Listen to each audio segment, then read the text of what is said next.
Hey, good morning, you guys.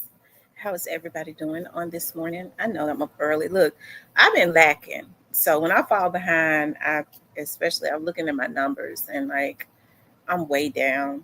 Sometimes I feel like people be messing with my numbers, but I have other things going on, so I really don't really, stress about it. But I do know that people will mess with your numbers and stuff on here. Mainly the women, some of the women that are twisted. They have people to mess with the numbers for it. I guess to make them feel better. Um, anyways, and some of the men that act like women too. Hey, Miss Shan. But I saw something when I got up this morning. Y'all know my dogs are like children. They get me up really, really early. Like when I got off last night, I went to sleep. I went to sleep. Then my mother called me, and I would not forget. She called me at 11:11 because those are some of my favorite numbers. And so I was like, I was asleep. She got mad. Okay, bye. I mean, had an attitude. I was like, well, I was just telling you that I was asleep, but I was just, I had not heard from you, and this, and that. So then I went right back to sleep, and then um at like maybe like almost 2 o'clock in the morning, y'all, one of my exes called me. Now I've asked him not to call me at no. Why would he call me at two? Why he knows? He knows that I go to bed oftentimes unless I'm up working on something with the chickens or with the roosters or what are they whatever. Okay, the birds or whatever they say. I don't play around like that. What in the world do he think I have to talk to him about at over at 2 o'clock in the morning? Okay, nothing other than bye. Um, but anyways, and then my puppies wake me up really early, barking and whining. Number one, because they want to go out and use the restroom. Number two, they want to eat. So it's like everybody just messes with my sleep when I really want to sleep. But I'm good though. Making me some coffee, and then I brought some of my work home that I because I got a case that's got to be closed tomorrow, and I need to work on that. So a lot of times I bring my work home. Well, yeah, it's got to be closed out because it's got to go to it's got to go to trial. Anyways, you guys. Other than that, though, I'm on here to chill out with you all, and y'all, I'm trying to get, like I said, my numbers and stuff suffer because I have so much going on. I don't be on here as much as I used to or want to. So I've been trying to do lives. I've been wanting to do because it's better for your numbers when you do uploaded videos. I don't have time to do uploaded videos oftentimes because it take a lot of editing and all of that. It's just easier for me. I'm really cheating myself. It's really, but it don't matter. It's just easier for me to jump on live, which when you get on live, I'm just gonna tell you right now, when you get on live, you don't get paid anything. Thank God I don't depend on YouTube. Okay. Anyways, you guys, I'm waiting for more people to start coming on. There goes my perfume. I was wondering, y'all ordered me some perfume that I used to wear. I'm just waiting for more people to come on. We're gonna talk about I'm gonna talk about Father's Day, and then we're gonna talk about C Murder. I saw um, the first video that was in my algorithm this morning was Willie D, and I am subscribed to his channel, and I do like to look at Willie D's channel. I like a lot of the topics and stuff that he has. Um, he has quite a bit of topics that I like. Hey, the reality. And I've always been extremely interested in C Murder's case. I always felt like just because of the Louisiana system, um, that he was set up. I did look at the documentary that they did on him on the Crime Channel, whereas they had the guys who actually testified against him. They came back and says that they were coerced and all of that. I wish I could find that. They were coerced, but see, Murder gave us some more information. He's you don't see many interviews from him these days, which is probably a good thing. But I'm happy that he did give Willie D a interview, because I think it's time for him to come home. Like, they've held this man in prison for like what 20 something years of his life for a crime that they know that he did not commit.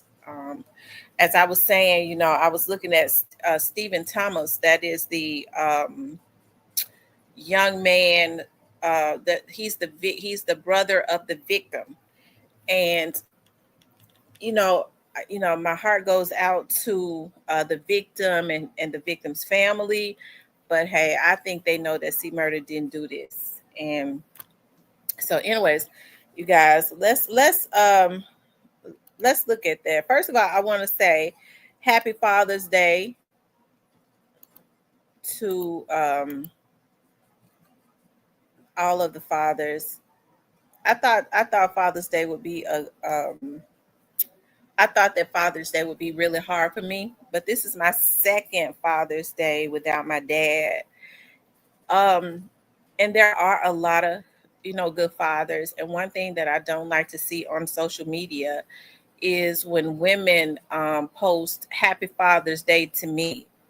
Hey, I think when women do that, I take that as there's some women that are still hurt, and some of them have a very good reason to be hurt or whatever. But what they need to understand, regardless, they are not fathers and they cannot be fathers. You could be you could be the best mother that multitask and provide your child with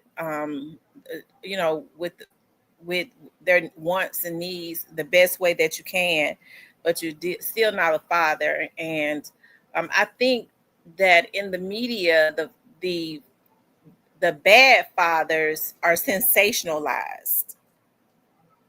Hey, Latoya, we weren't close, but I feel this. Yeah, um, I think in the media, the bad fathers, especially black fathers, they're they are sensationalized, and but they don't really give a lot of attention to those good fathers that are in their children's lives, that lead healthy relationships with their children, um, and try, even if or do try to lead healthy relationships with the mother of their child.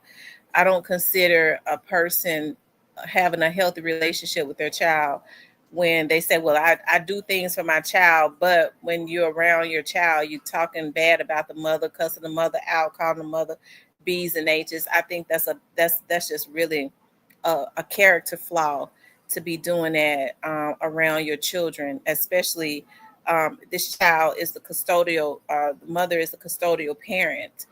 And you have some fathers that do that, right? Because of their bitterness, but then you do have fathers that are really good. They take care of their children. They take care of their responsibilities. Whatever it is that's going on with the mother, they don't bring the kids in that because they try and lead a healthy relationship. They don't want their kids. They don't want to taint their kids in no type of way. They want their children to live healthy lives.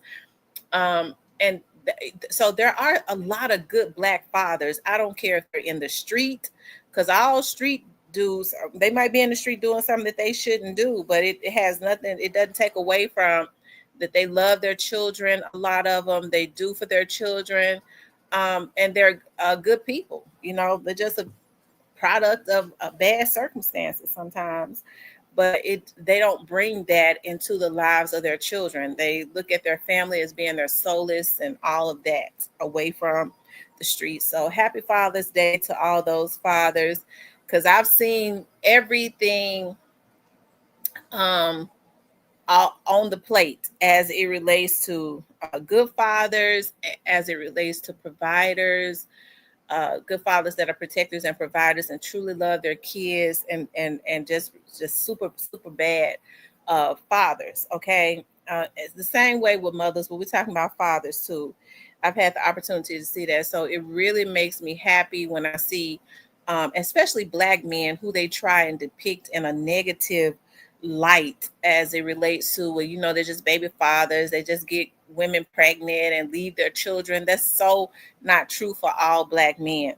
There are Black men that even if they made a mistake, they still love their children and take care of their children. It ain't, I'm trying to do the best I can. I ain't got no money. Now I got to make it happen for my kids. Okay. I got to make it happen for my kids. I do know, like, when my girls, and I don't like to, I be mess talking, about my kids' dads. I be kind of making fun, because I know at least one of them be in the bushes sometimes, because he told me. But I be kind of talking shit sometimes. But my kids are grown. It's a long time ago. I just kind of be poking a little bit of fun. But I will say this: even with my oldest daughter's dad, even with all of the flaws that he had, I can remember my mother and I talked about this, when we, down through the years, he had his issues going on, but when those times that mentally, when he was healthy, and he would, want to call and check on his child, if I said I needed this, he would do whatever he could to get it. Okay, he would do whatever he could to get it for her. He had a lot of flaws, a lot of issues and stuff going on. I understand that now. For your mother to die right in front of you, of a heart attack when you're young. Like, his sister later died. It was just him and his sister, and he went in the room and found his sister, who looks absolutely almost identical to my daughter. So I mean, he just had a lot of messed up things to happen to him. I'm not giving him any excuses, because I didn't give him any slack at all. Because I couldn't understand, because I was like, look, well, you got kids. I don't really care about this and that. You need to do this, and now I understand. So when he was healthy enough to come around and stuff, because I think he started having like drinking problems and stuff. um he would go, I ain't got it, but when I get it, you gonna have it. And so then, I mean, he would get it, and then I would have it, and he might disappear again. But that's how it was. You know what I mean? So I have to give him credit for doing the best that he could, with what he had, you know, and even what he had going on, And now, my daughter cannot, because I did not talk about him to her. He constantly called her, constantly, even in his bad times. She has been the child to, when he was having hard times. She called, Mama, my dad asked me, can I, um my dad was like, can you buy me some cold cuts? I think I want to buy my dad some, I think he needs groceries. I'm like, you do that always. If your dad is having issues, and he needs something from you, as far as food, always do that, because I never, spoke illy about either one of them, to my children, because I did not. And I think women got to stop doing that. Even if the fathers are piss poor, what you're doing is you're making if your daughters feel like, damn, even my own dad don't even care anything about me. Because women would say that, when they're mad and angry and bitter, your own daddy don't care nothing about you. I never said that to my kids when they was growing up, and my daughters said, Mama, do my dad love me? Yeah, he loves you. Absolutely. Because I wanted to validate my children. And so even to this day now, they have really good relationships with their dad. Both of them fathers consistently call them all the time. Like, my oldest daughter is always like, Mama, my daddy was calling me yesterday, and he called me back to back to back to back to back until I answered the phone. I said, well, what did he want? Nothing, just to talk. So I think he's very, proud of her. Even with, with my youngest daughter's dad from out of North Memphis, child, he was a quiet storm. But I remember when our daughter graduated from high school, he called me and said, Tamara, I want you to know I wasn't there, and he was healthy. Okay, wasn't nothing wrong with him, but spiteful. But I know I wasn't there. I should have been there. I missed out, and I missed out because I was mad at you. Now, how you gonna be mad at me for all those years? And he said, but I want you to know you did a good job. She's my most polite child. She's very respectful, very um she's just a very loving, respectful child.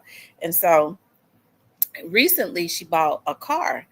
And so I mean their credit is just off the chain, okay? And so her dad, she was calling her dad simply because she wanted a man to go with her. And I kept telling her dad, well, you need to go with her. She wanted to get a car. I don't want her going by herself. I want a man to go with her. So I think he was thinking that she needed him to go to co-sign or something like that. So he was saying, when I got there, I told the guy, when she picked out a car, to run both of our credit. And then the salesman came back and said, well, sir, her credit is A1, way better than yours. She don't need you.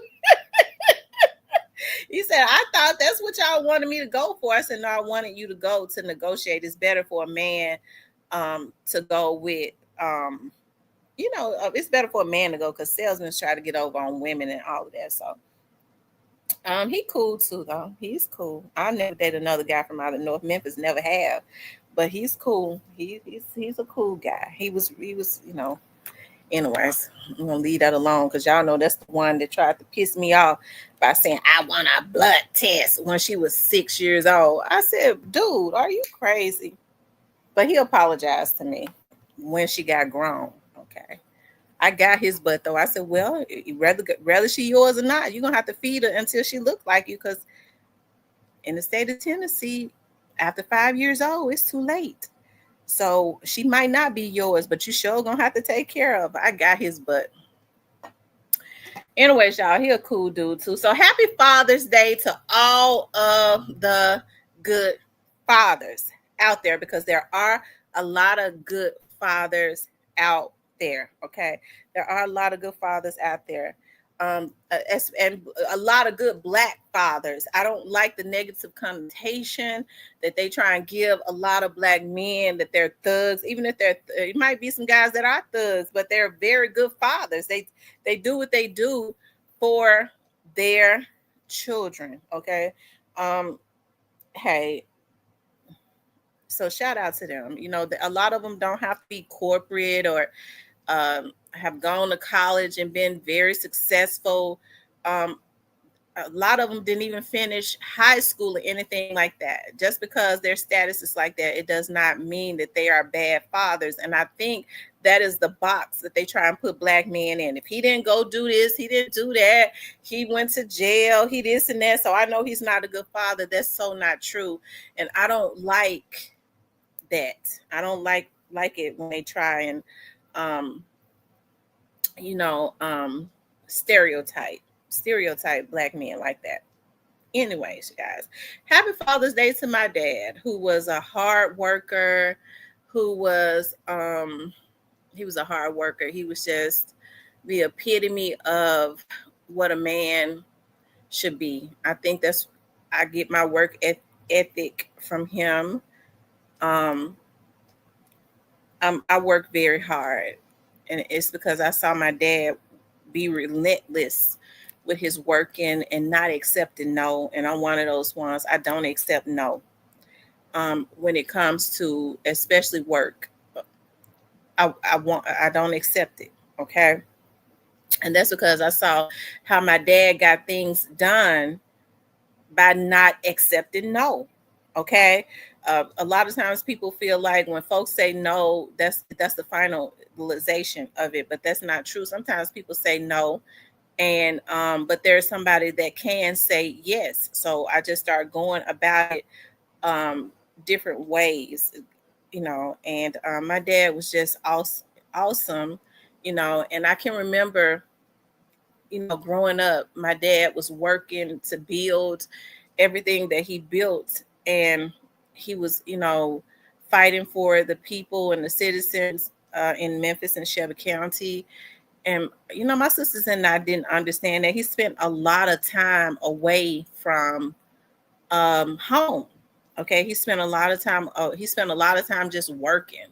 He overworked himself for over 30 years. And what I've learned just watching him, he built a lot, but at the same time, he um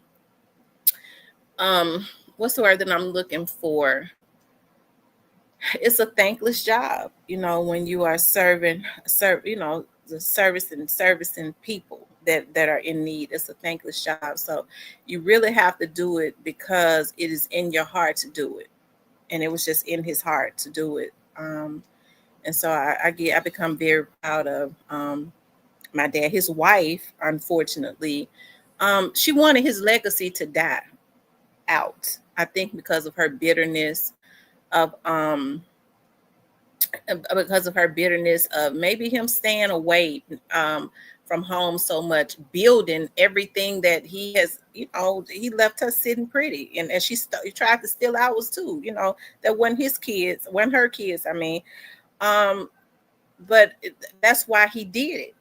Okay, and so I feel like my dad and his sisters and everybody feel like with all of the hard work that he put in, his legacy is worthy of speaking about and consistently talking about and all of that, and not trying to kill his legacy because you feel like, well, he put all of his time in helping the citizens of Memphis, and then he put all of what he learned into one child. I guess that's what she feel like, and that child did not come from out of my womb. Okay, so I got his money, so his ass just need to die. But that's not how I feel about my dad, or just be dead. Um, Shout out to my dad. Rest in peace to my dad. I hope that he is resting in peace. The last dream that I had, my dad, I would have a dream about my dad, and in my dream I would always right before he got ready to say something to me, somebody would call me and wake me up out of my dream. But the last dream I had about my dad, I'm getting ready to get into See Murder, was probably about a couple months ago, and I had the opportunity. My dad was out like in a garden, and I've never seen my dad in a garden. I've seen him cut grass, but he was out in a garden with like a rake in his hand, and he was raking some stuff. And I'll never, in that dream, I said to my dad, I said, "Did you mean for your wife to take all of that money you left us? Did you mean for her to take it?" And I started telling him about she's trying to steal me and my sister's inheritance. And I remember that my dad, I said that in my dream. I guess it had to have been bothering me. And I was telling, I guess I went into we was fighting her for it and all of that.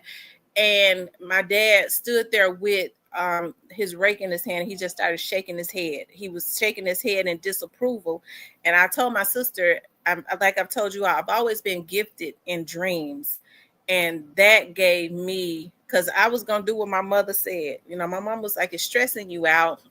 Let her have it. She already sick. She won't win." Her and her daughters will pay for what they did. Okay. And they have been paying, because every time you look around, somebody in their family died close to them, young and old. Okay. And I don't wish that up on them. And my mother was like, "You're stressing yourself out. You can't even lose the weight you want to lose because you want to fight her." And I was like, "But that's our inheritance. I think we should fight her for it." And my mother was like, "Let it go. I promise you, she's going to get it on the back end. All of them." So I think that's why my dad came to me in that dream, and I had the opportunity to talk to him about that in the dream, and he was just shaking. He never said anything. I remember him saying he was just shaking his head as he was in the garden and raking something, and then I remember him saying something about his mother in that dream. So anyways, y'all, y'all know I be having to get that out because I couldn't believe that them people did that. That's one of the reasons why I'm learning more about probate, and I am gonna have somebody to come on to talk to everybody about probate, especially when people get sick.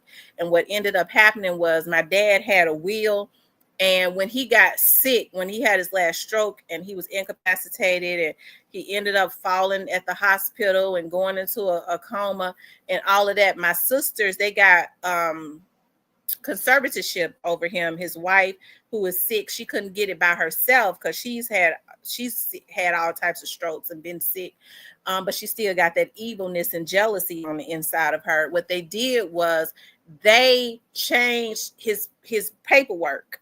So that's why people need to know about conservatorship. I would recommend that people not put family members over wills and not make them executives. Get a lawyer. Okay, get a lawyer so that they cannot just change paperwork, and always ask your family members to, if it's your mom or your dad, look, give me a copy of that. Make sure you give it to a lawyer. And if it's possible for family members to get joint conservatorship, do not give it to just one sibling. Okay, don't give it to just one sibling. Say, well, we all do it, so paperwork cannot be changed without everybody, the consent of everybody knowing. That's what I would recommend. Okay. Anyways, you guys, I wanted to, now let's go into C Murder. I've talked about that for 20 something minutes. I want to talk about C Murder called into Willie D show. Like I was saying, Willie D show, I like his show. I think Willie D is a stand-up dude.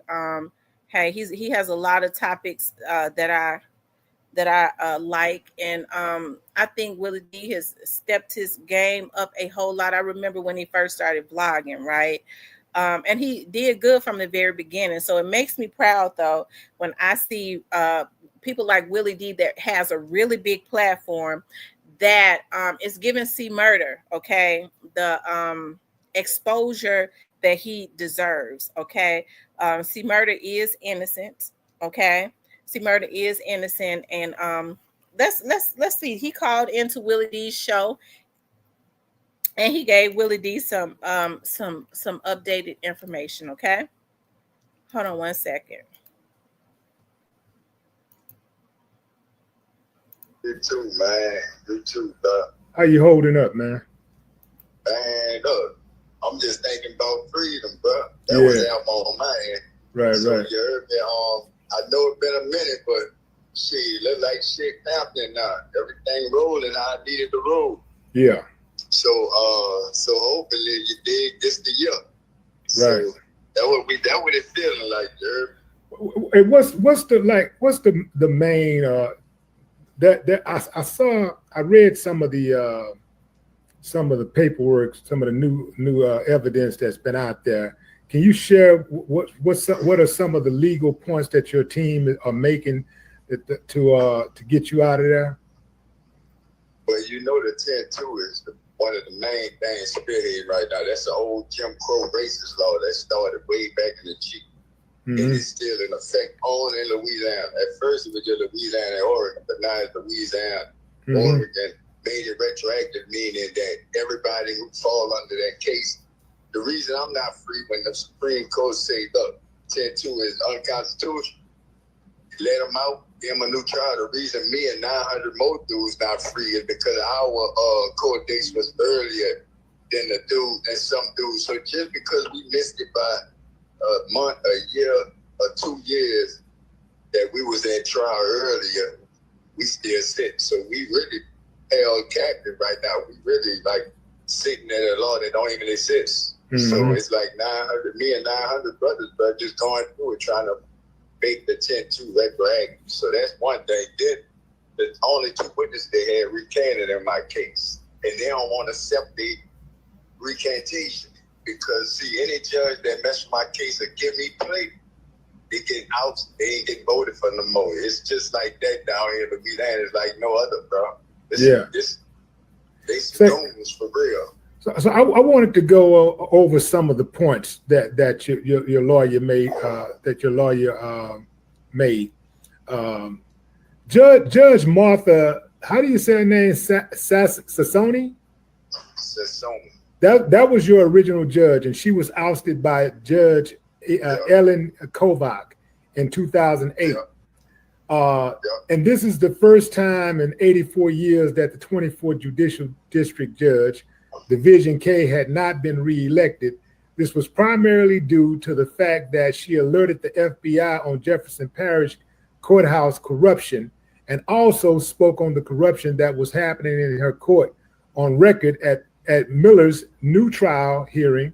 Judge Sassoni is willing to talk about the corruption and expose the many wrongdoings that has been stipulated. Alongside the blatant corruption, Judge Kovac, is it Kovac? Kovac. Yeah. Judge Kovac used Miller's case. Check this out, family. Judge Kovac used Miller's case in a negative manner to try and unseat Judge Sassoni.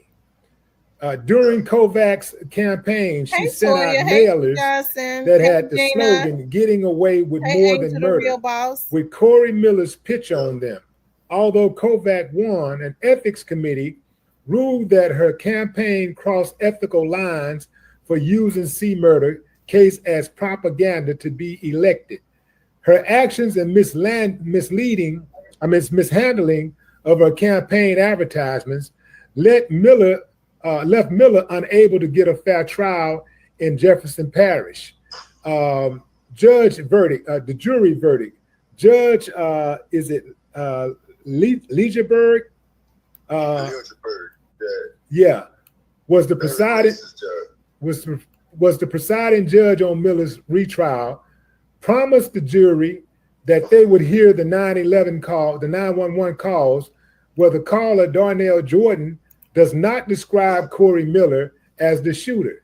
He later reversed that decision and claimed Code of Criminal Procedure Article 793 prohibited him from sending the recording to jurors. The article only states that there are not to refer to notes or access written evidence if the jurors are unable to reach a verdict. The jurors actually reached a 9-3 verdict and was very confident in their decision, but Judge Legerberg demanded that they go back and deliberate further. This is where it gets really, really crazy. So not only did he use an article to withhold pertinent audio from the jurors, he placed a heavy burden upon the jurors that were voting not guilty. This caused duress on one juror to become extremely ill from the pressure to change her verdict to guilty. After Ms. Bazile refused to change her verdict to guilty, Mary Jacobs, another juror that had voted not guilty, decided to change her verdict to guilty to protect Ms. Jacobs from any further harassment from the fellow jurors. Mr. Jacobs went on record to say that should have been Mrs. Jacobs. Yeah, Mrs. Jacobs went on record to say that she and Bazile were shaking so badly, she ran into the bathroom, she was throwing up her guts, she couldn't function anymore. That's when she said she decided the judge don't want to hear the truth. The judge don't want to listen to me, doesn't want to listen to us. I told them, you want him to be guilty, he's guilty. Now let's get the hell out of here. That is no damn reason to put a human being in jail for life, man, just because you tired of being in the damn jury room, because you're tired of deliberating. That ain't no reason. That's cold-blooded, man. It's gotta be somebody out there, you know. I mean, really, this should be all hands on deck, really. Like anybody who claimed to be a lawyer, who claimed to be righteous, all of these people, all of these lawmakers, all of these people that's got the power, all of them should just converge on Louisiana and say, let that man go. What the hell y'all holding that man for? You know, this seems like one of those situations where we're going to hold him just because we can, or we don't want to be proven wrong, so we're going to keep him in here. It doesn't matter that he's wasting away. It don't matter that we're keeping him away from his family, keeping him away from his freedom. We're going to keep him in here just because we can. That's cold-blooded, man. Sealed secret motions. You got sealed secret motions. You got when Miller's lawyer, Rachel Connor, filed his first, Raquel filed his first post. Is it Rachel, right? It's Rachel. Yeah, Rachel Connor filed his first post-conviction relief. The state immediately went behind her and filed 31 sealed secret motions. This information was never provided to Miller or his attorney. Once discovering that these motions were filed, Miller's attorney then requested that this evidence be provided to him. The response he received was that they are only going to provide half of the documents, and the majority of the information that's given to Miller will be redacted. A few examples of what these files consisted of are as follows: audio tape recordings, jury verdict polling slips, motions to insurances of subpoenas, material witness warrants, internal affairs investigation, internal affairs case report, disciplinary action reports, exculpatory evidence, order to seal disciplinary records of Freeze and Kroger, petition for order of habeas corpus, and supplemental inventory of documents, just to name a few. If Miller and his attorneys were provided this information at the time of the post-conviction relief, he would have had more than enough evidence of the blatant corruption to free him. So, man, what all of this is going on, all of this corruption, who's actually helping you like navigate through this and try to get you out of here? Who's helping you now? Because I know you went through a series of lawyers, right? Yeah, but you know, when it kicked off, I was on my own. I had to fight David and Goliath, you heard me, bro? Yeah. So I had to go through the mud and do all the steps and fighting all my own battles, all my own business, you heard me? And so after years and years of that, then people start seeing, you know, and hearing and seeing I'm still kicking, still handling business. I ain't never quiet down. I start getting my stuff in the right people's hand. That's when I got Kim Kardashian, bro. So she been on the case, and she got her legal team on the case. They doing some amazing things for me, you heard me? But you got to realize that they way out there in Cali. I'm way down here, so you know. Almost like out of sight. Yeah. Yeah, it's a process, you heard me? So you know, even though everybody diligently moving, but you know, it's like I just got to sit, wait, and chill. But at the same time, you know, I don't like chilling. I like being on the front lines and battle. You hear me, brother? Right. But I'm just glad that I do got some prominent people that got my back and they're stepping forward and handling business, because it's rough on your own handling that, man. Trying to fight, like you see, they corruption deep in Louisiana and in the coast system. You heard me? Yeah. So you know they roots going all the way in the earth. So they know how to clean up. They know how they have all of their good old boys that they deal with, the judges, the DAs, you know, all the detectives, everybody that deny my appeals and all of that stuff. So I can't get in the door. They know if I get a hearing, I'm gone. They know if they grant one appeal, I'm gone. So I ain't never had an appeal grant. I ain't never got evidentiary hearing. They never wanted to even give me a hearing to hear the two witnesses that recanted. They just say, oh, we don't believe they trustworthy. But they were trustworthy for you to convict me, but they ain't trustworthy now when they come forward to do a legal affidavit. Normally, anytime that happens, they give you a hearing. So you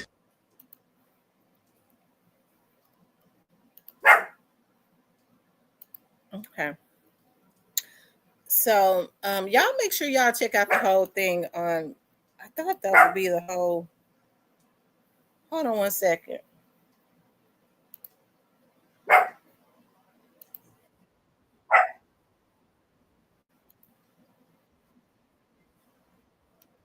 Okay, so here it is right here.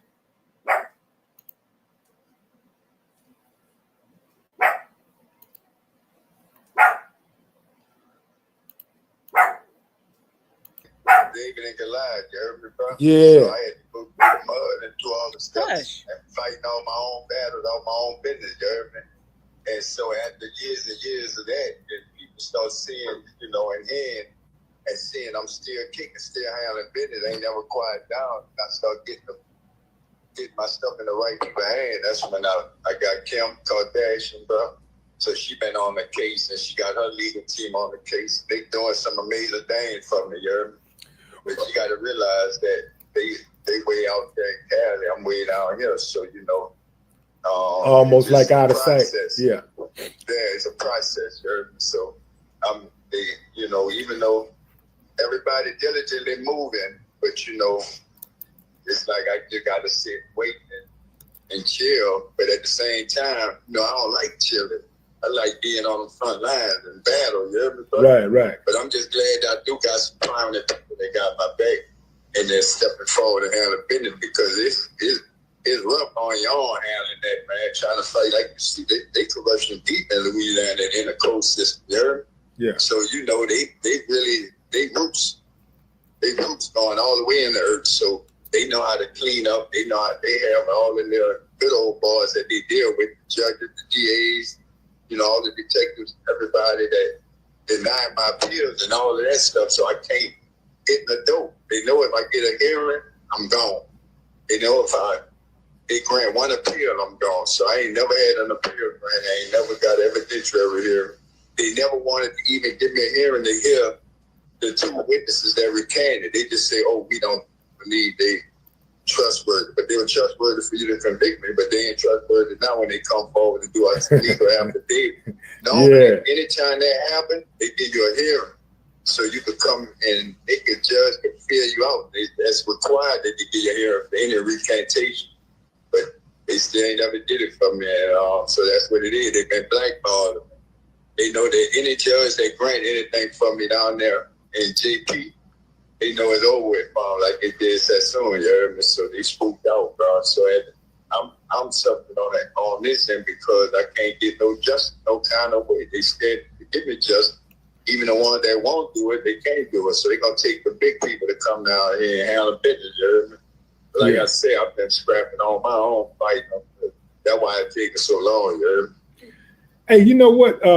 I meant to ask, I should have asked you this before I started, so I'm going to have to pause this. Are you able to show your face? No. Can't show you. Okay, that's cool. What I'm saying, okay, well, cool. It's going to be a time. Okay. So look, okay. When I say, look, you could roll with it. Yeah. Because when I go in my mood, I'm going to let you know. I'm going to say roll. Because I'm going my mood to go in public with everything. You heard me? Okay. So I'm going to tell you, you can roll. But what we're discussing right now is, can I make that public or that's just, you want me to? Okay, cool. You definitely can make that public. All right. But so, okay. I tell you, yeah, I got you. So what's one piece of evidence or testimony you feel that has been most misunderstood or ignored by the public? Oh man, basically, it's like a gumbo pot, bro. It's just that the system down there. Everybody that ain't from Louisiana ain't gonna really understand it. You heard me? Right. I just gotta beat this system, and the only way I can beat this system is by keep shouting, keep being a burden.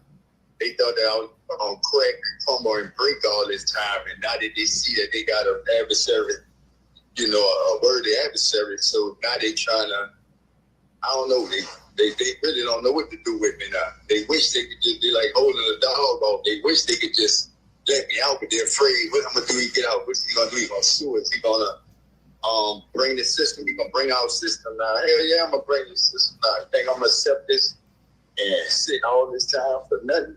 I'm gonna get out of here and I'm gonna free myself, and then I'm gonna free everybody else that y'all got here down bad too. They're gonna break the system in half over here. You heard me? Yeah, that's my goal.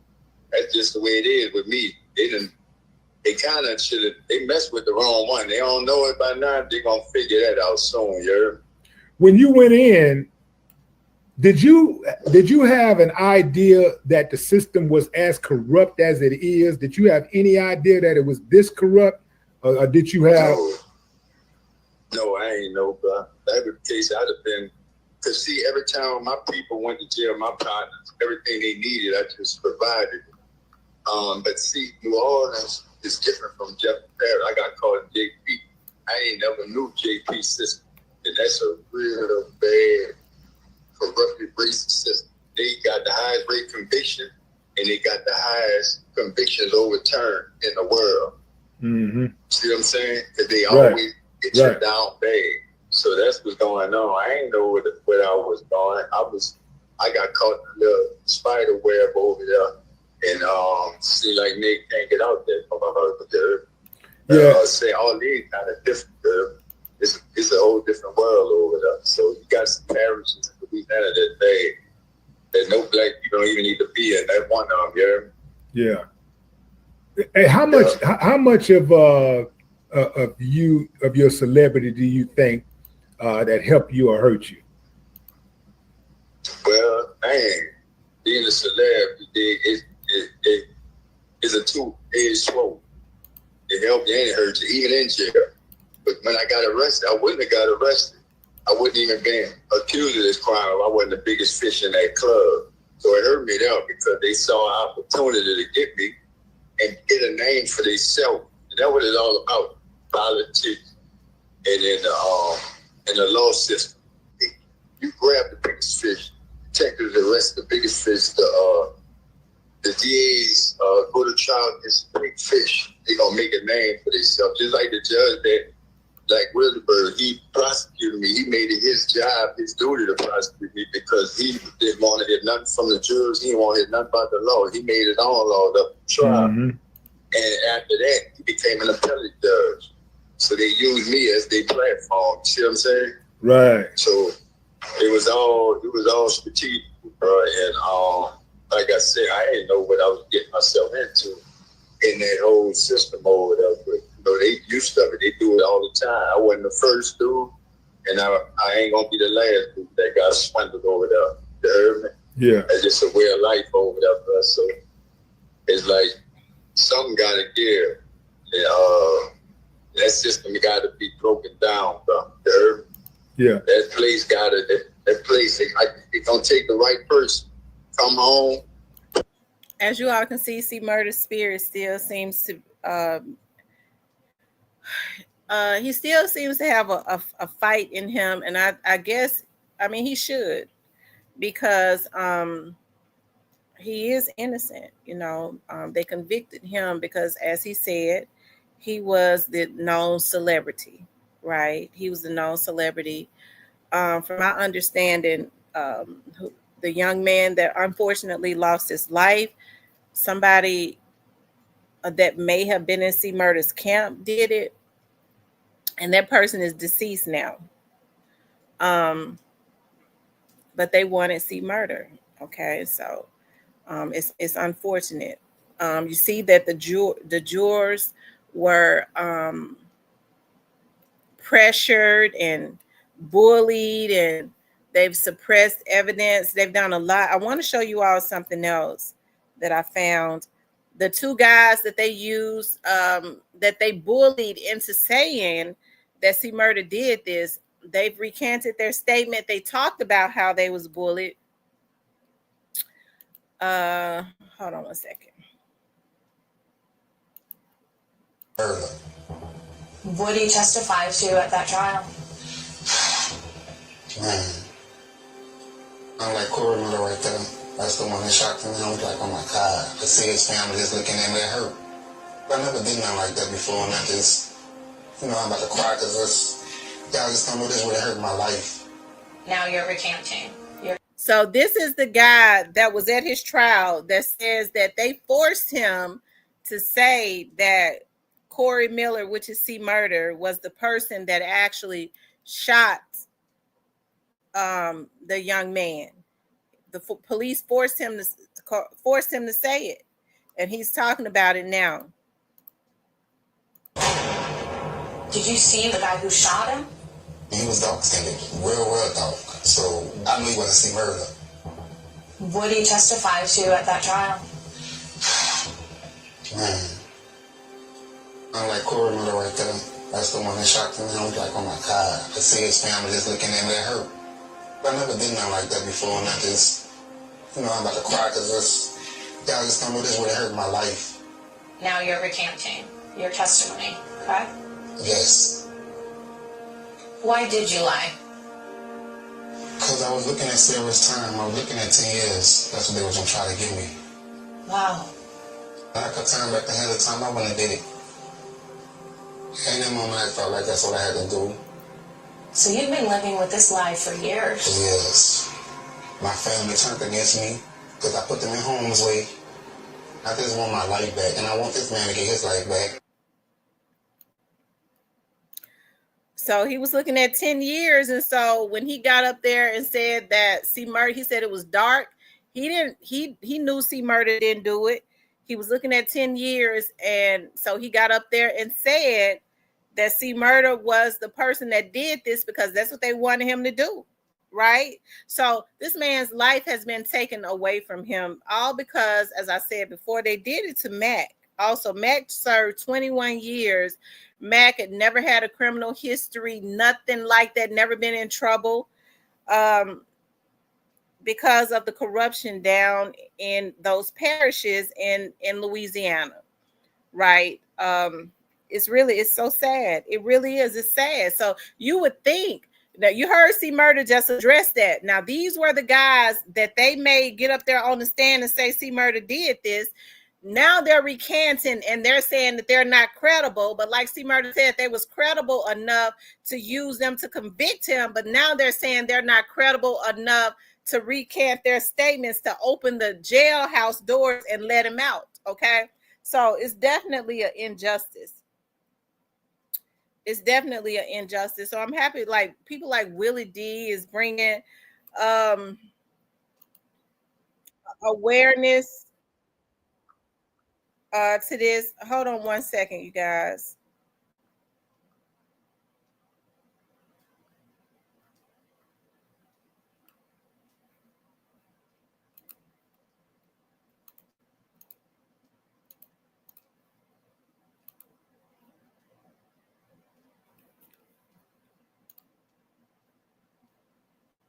The right team together, shut all that down. They're gonna have to revamp that, Yeah. So we'll see. I think that's why they're afraid to really let me out, because they see what my mental at now, and they know all the power that come with that too. You heard me?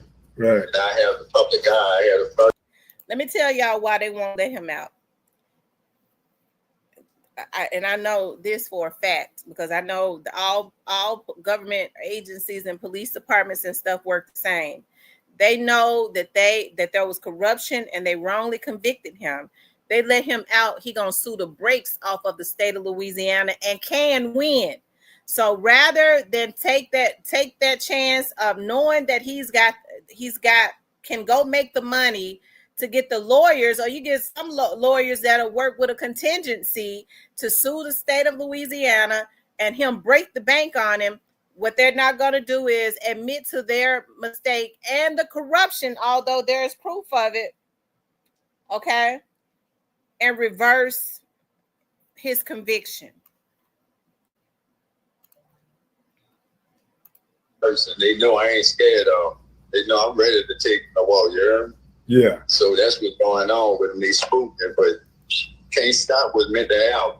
That's right. why I say I can feel the energy now, and I know it's about to be time. There, so I'm just waiting for that gate to open. I see that gate right there. So with everything going on, the laws and all of this stuff, and people starting to look at releasing people out of jail differently than what it used to be. It was taboo at first, politicians. It's like, no, we can't do that. You're not gonna get revoted. You're not gonna do this. But it's a different world now. They like, man, we losing money. We gotta get the deficit down, and that we holding all these inmates in, and these bad laws and stuff like that. People start to acknowledge that the system is messed up. They start to see, you heard me? So now it's like, well, now they taking it here, they listening, they trying to fix, a broken system and stuff like that. You heard me?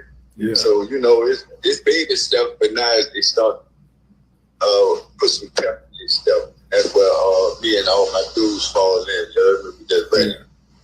Yeah. Can you But talk at the same time? Yeah. No, go ahead and finish. You said at the same time? No, we ready, but at the same time, we gotta be preparing too. Like we gotta be doing as much learning this legal work, learning the process, giving the lawyers the right information. We can't just sit up in here and just put the head down and lallygag and stuff. Now you trying to go home, you better handle your business. Get out of here. You guys don't go in there and get caught up in the system. They got a lot of people get in, they just give up. They be like, man, Louisiana don't want to get that, so I'm gonna just get caught up in jail. Nah, you can't get that mentality, man. You gotta help the team out. You gotta set some goals for yourself. You gotta take care of business. You gotta stand up, be a man, like a real man. Like you got responsibility. You got kids out there. What you gonna do for them? You gonna keep sitting, holding your head down, or you gonna make a way for them? So it's mental. You heard me? Yes. Speaking of family, like what type of impact has your case had on your family, especially your kids? My daughters, man. Look, I'm proud of them, bro, because I was able to really be a part of their life. And our bond ain't hitting our bond. We still jam, we still close, and they doing good. They excelling out there, so that mean a lot. Because it could have went the wrong way. You heard me? Be drugged out, all kind of foods. But I'm proud of them. And so, but of course, Dad ain't them. So it ain't going to never be the same. Right. And they ain't got nobody but me. So I provide for them from here, send them to school, make sure they join life and stuff like that. Because they ain't get no help from nobody else. But they see where the real love at. You heard me? So as long as they got a good understanding of life and stuff like that, and we good, then I can't ask for nothing more, though. You heard me? Right. Let's say your case was overturned today. Let's say if it was overturned today, and you got out tomorrow. What would be your first step at reclaiming and rebuilding like your legacy? Oh man, rewriting your story. Reclaiming your story. I won't even say rewriting. I'll say reclaiming your story. I'm ready. You heard me? I ain't gonna lie. I'm ready. I do an album. Let everybody know what's been going on. But I must run two records, the label. You dig? I've been writing movies. I've been writing books in here. I've been reaching out to different people as far as different executives and stuff, putting some deals together too. There. So I just finished my autobiography too. So I'm about to get that. Just got it copyrighted, so I'm about to drop that. And with that, I'm trying to get some movies together. So I write some movies. I want to do some acting, but at the same time, I want to do true films and do my own movie. Right. You heard me? So I'm excited about a lot of that stuff. So yeah, I'm just excited to do all of the different things I've been thinking about as far as business-wise. See what I'm saying? All the different business ideas that I've been putting together and been reaching out to people, and they wait for my feet to touch the solid ground. I'm just ready to put all that together. But I'm really excited about my label. You heard me? So I really want to get that label jumping, because I got some great ideas for that too. Just how we did No Limit. Then it's my time to do my thing. When No Limit was running, I just had that energy in me. I was like, man, let me run the tank right quick. And they were like, no, that's why I started to record, but then I got locked up. So I couldn't. So I'm ready to do my thing under my wing. Nobody hindering me, holding me back. So I could show the world what C got, you heard me? Yeah. I think it's gonna be a good journey. Everybody know how I'm coming, you heard me? My work ethic and all that. And the music been the easy. That's easy up. I'm excited about all the other stuff. And plus, taking my girls to another level with what they doing, you heard me? As far as everything that they doing under their branches of businesses, I want to elevate them. So everything gonna kind of elevate, you heard me? Yeah. Man, how do you keep your peace in that, man, knowing that you're an innocent man? Man, I don't know. I think it was my upbringing that keep me keep me focused and sane. You hear me? Yeah. See, you just my upbringing and things that I went through. I talk about it in my book too. There, just like that nigga was kind of molded. It's a purpose for me being here, and I see that now. And I see that I started a union called the Purpose Union. So I want that to be what I want it to be, like Underground Railroad modernized. So once I'm free, I'm gonna do like old Harry did, come back to the Underground Railroad and free everybody else that's in the same situation. So I'm gonna take care of Louisiana, break their system down, open the floodgates, then I'm gonna take it nationwide. So I'll be visiting other prisons where people, family are there, hit me up and be like, this is my case, this was going on. I'm going straight to the jail, sit down in a cell with them, talk to them, and say, all right, I'm about to pick the case up. We about to get you home. That's what I want to do. And along with everything else that I'm doing, you heard me? Right. Yeah, so like I said, it's on, bro. It's on. They messed with the wrong one. That's why I'm tweeting. I can't wait, bro. You heard me? Yeah. You saw what happened. I know you heard what happened with Tory Lanez getting stabbed up 14 times. Have you had to deal with anything like that while you've been there? Because I know sometimes that celebrity can work for you, but it can work against you in prison. Because I know when I was locked up, I had to bust a couple of skulls. You know, I had to beat a couple of niggas' heads in. You know, for thinking that it was sweet. So I mean, have you had to deal with anything like that since you've been locked up? Well, it's like this, yo. I'm sorry that happened to Tory, but he could have lost his life. Yeah. Man, you just gotta feel the energy. You just gotta read the room. You just gotta have that presence, that aura, and do just walk around, swim around, short. That's how I just feel like. I'm short swimming. Just swim around me, we're gonna be all right. Right. You know what I mean? So, that's how it go. I ain't got time for all that. Yeah. So everybody, just stay out my way. We gotta understand, stay out my way. I'm gonna stay out y'all way. We gotta agree. You all, this was a good interview that's on Willie D's channel, of course. I hope that you all subscribe to him because he gets the opportunity with him being a celebrity to talk to quite a bit of people. C. Murder's case, as I've been saying forever, he was definitely set up, and you have the young men who that they used. He said he was one of them. Said he was the other one spoke too. I was looking for when the other guy that was sitting next to him spoke. He talked about how he was coerced into getting up there. That's the exact same thing that they did to Mac. They was putting people's children, locking. I do believe because I interviewed Mac's family. One lady, they coerced her into saying that Mac was the person, although he was up on stage rapping, Mac was the person that shot the young man that was killed. They put her son in jail for a few days. They threatened to lock her son up for years unless she identified Mac as the shooter. Like, this is the type of stuff that they do down there in Louisiana. And unfortunately, the laws in Louisiana is once a person is convicted, they got those old French laws, which are those old slave laws, right? Once a person is convicted of murder, even if there is proof that there was corruption later on, it can never be overturned. So you're trying to tell me that they've been able to get away with those, still having those Napoleon laws by saying, okay, we found out 10 years later that there was corruption as it relates to the DA or the sheriff or the police, but according to those laws, it still cannot be overturned. Right. And I think that's what we're looking at with C. Murder. It's sad.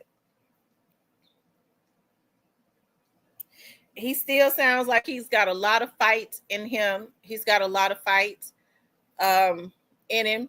I know that probably a lot of those, you heard him say Judge Martha Sassoon she overthrew his when he got out before, she overturned his verdict. She was brave enough to overturn his verdict, and she let him out. And they retried him and convicted him again. Okay, and then she was not elected when she came up for an election. They got her out of there because she exposed the corruption, even as it relates to C. Murder's case. So just a lot of unethical things that has been going on. It's going to take a lot of the Black people, but see, I'm gonna tell you what goes on in our community, and I'm not getting ready to talk bad about our community, but you know, people get talk about, well, you know, it had happened to my child or it had happened to my cousin. Ain't nobody say nothing because see, murder a celebrity. We supposed to do something now. It could happen to you, to your child later on. It could happen to you later on. So when you start you start exposing down there what is going on with people like C. Murder, then it opens up the door to help all those other people that could include your family member, or stop it from happening to you later on, because they're doing this shit and still getting away with it. So that's why I say Black people have to come together and stop saying ain't nobody did enough for me, and stop looking at it like that, right? You know, I talk about Steve. I still talk about Stephen Thomas's brother. Stephen Thomas's brother, hey, he's doing some things for the youth. That's the victim's brother. He had been on the other side of the law. He's cleaned his life up. But the thing that really upsets me about Stephen Thomas's brother, I think that he feels like that because I think they know that they're mad at C. Murder because he didn't say anything. And it's sad, especially since he's been on the other side of the law at one time, for him to feel like that taking a man's life is just. And I understand that that's his brother because he didn't say nothing. Okay, there were other people. I don't think he's that focused in on the other people that was there that didn't say anything. But C. Murder is the celebrity. I think Stephen Thomas's brother need to evaluate his own damn heart. Okay. Hey, I hate that for his brother, his 16-year-old brother. I wish that never happened. Rest in peace. You know, we never. He's the victim, but they got a lawsuit against C. Murder. You know, I talked. Listen, I have friends down in New Orleans. They C. Murder. They talk about how C. Murder always had the bigger heart, as out of all of his brothers, as it relates to giving, right? He had a bigger heart. He might have still been in the hood, but he was a giver. He was just really tapped in and more sensitive to people in poverty and all of that. I believe that if C. Murder was to get out, they got a wrongful death lawsuit against him. How they think they're gonna get some money out of a man that's in jail fighting? I believe that if C. Murder was to get out of jail, they wouldn't have to sue him. They got to get a man a chance to get out of jail to make a living for himself. Then they can get the money, because filing a wrongful death lawsuit against him right now is really asinine. Okay. So I think oftentimes families have, you know, they have pressure on them. I think that's what's going on there. Whereas I think he needs to search his heart. Okay, so even if they was mad about C. Murder not saying anything because of what happened to his brother, I think 20 years is enough time. The man has been in jail over 20 years. Okay, he's served enough time. I think 20 years is too much for somebody to be in, too long for somebody to be in jail just because they didn't say something. I'm sure he's been in situations too, because he was out in the street where he saw things and he didn't say anything. Okay. And I don't think he should be in jail for it.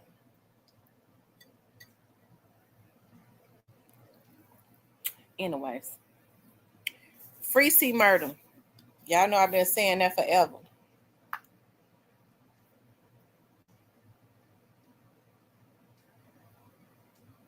Sea cap and French green clay to soften and refresh. I bought me a new face scrub. Y'all know I'm into them face scrubs, child. Kind of smell like it's got pickle in it. It's vegan. Y'all know I goes into Marshalls and TJ Maxx and buy them out, and I got me a new body scrub. It is made in Italy with bitter and sweet orange active water body scrub. Y'all, it smells so good. Woo! Oh my God, it smells just like oranges. I'm getting ready to go get in the tub. It smells just like sweet oranges. I'm getting ready to run my bath water. Y'all know how I'm obsessed. I got all of that body scrub in there. My daughter's gonna come and steal it, my oldest daughter. But I want to smell like oranges today.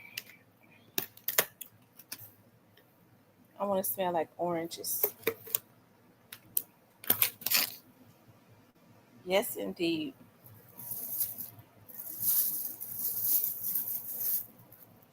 Y'all make sure y'all hit the like button.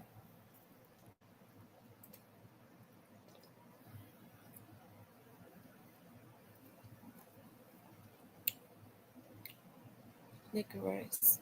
Maintain normal GI function.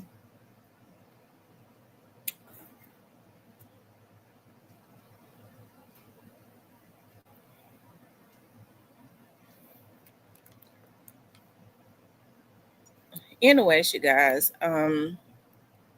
as I always say, what did Dr. King say? An injustice anywhere is an injustice everywhere. And all these Black men that are locked up are not guilty. I think I've always said that. And they teach you this in law, because I've taken law classes. It is better to allow 10 guilty men to go free than to convict one innocent man. Unfortunately, down and it's happening everywhere, but especially down there, because it's a practice now. Like, they do it openly, nothing is happening. It's going to take the Black people coming together and hey, Alabama hitter, it's going to take the Black people coming together and overthrowing and voting out a whole lot of people. I would believe. I think New Orleans is like a more African American? Somebody help me out. Is New Orleans more of a chocolate city? Because Tennessee is a Republican state, but Memphis and Shelby County is more Black people in Memphis and Shelby County. It's more Black people in Memphis and Shelby County. And I would think that New Orleans is more of a Black city, has more African Americans there. And like I said, it's going to take, and believe it or not, there'd be some more. If Black people would organize and get together and organize, they'd be surprised by once other communities see how Black people are organizing, then they get in fear. Okay. And so you'll start to see more people join the movement, because they'll say, well, listen, I got to get involved. They've organized. I got a business. I can't risk losing business, or I can't risk losing an election. All that it takes is organization, putting together a plan to come against a lot of that corruption. But for some reason, people just can't organize. People just can't organize for some reason. I don't understand what it is that's going on. I just don't understand it. Let me see. I was getting ready to take some calls. Let me see if the phone, if I could find the damn charger. Here it is. Hold on. Let's see right here. Let me see if I can find. Yeah. Because I would like to hear what you all have to say. Happy Father's Day, Alabama hitter. Hey, nonchalant Keita. Any other men in here that are fathers? Happy Father's Day to the men in my chat. Y'all guys, y'all rock. Happy Father's Day even to you, exposing the truth to you too. Okay, if you are a father, even to you too.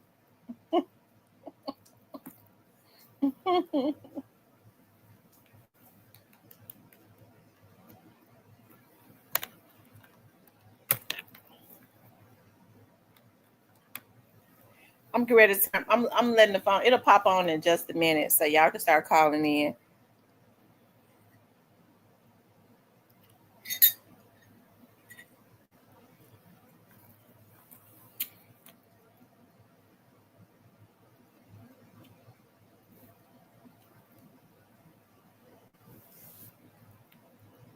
Says he'd have been missing you.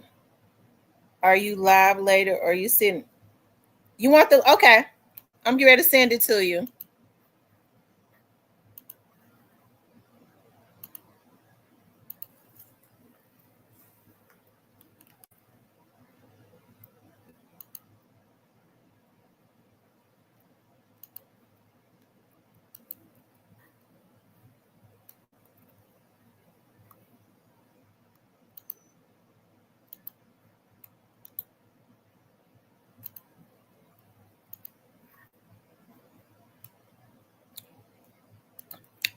Okay, here I just sent it.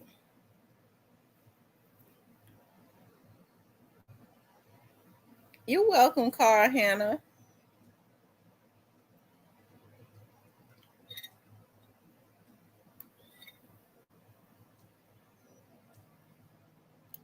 Thank you, the Black Barbie, for the $4.99 super sticker. I appreciate that so much.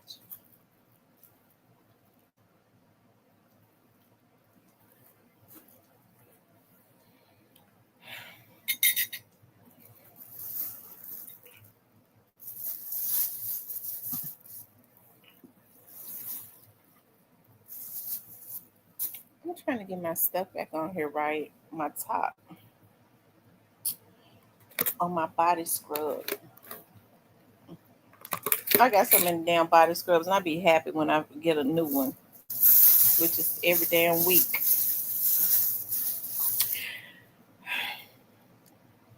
I found the body butter that I love. But y'all, they stopped selling my teddy bear bubble bath.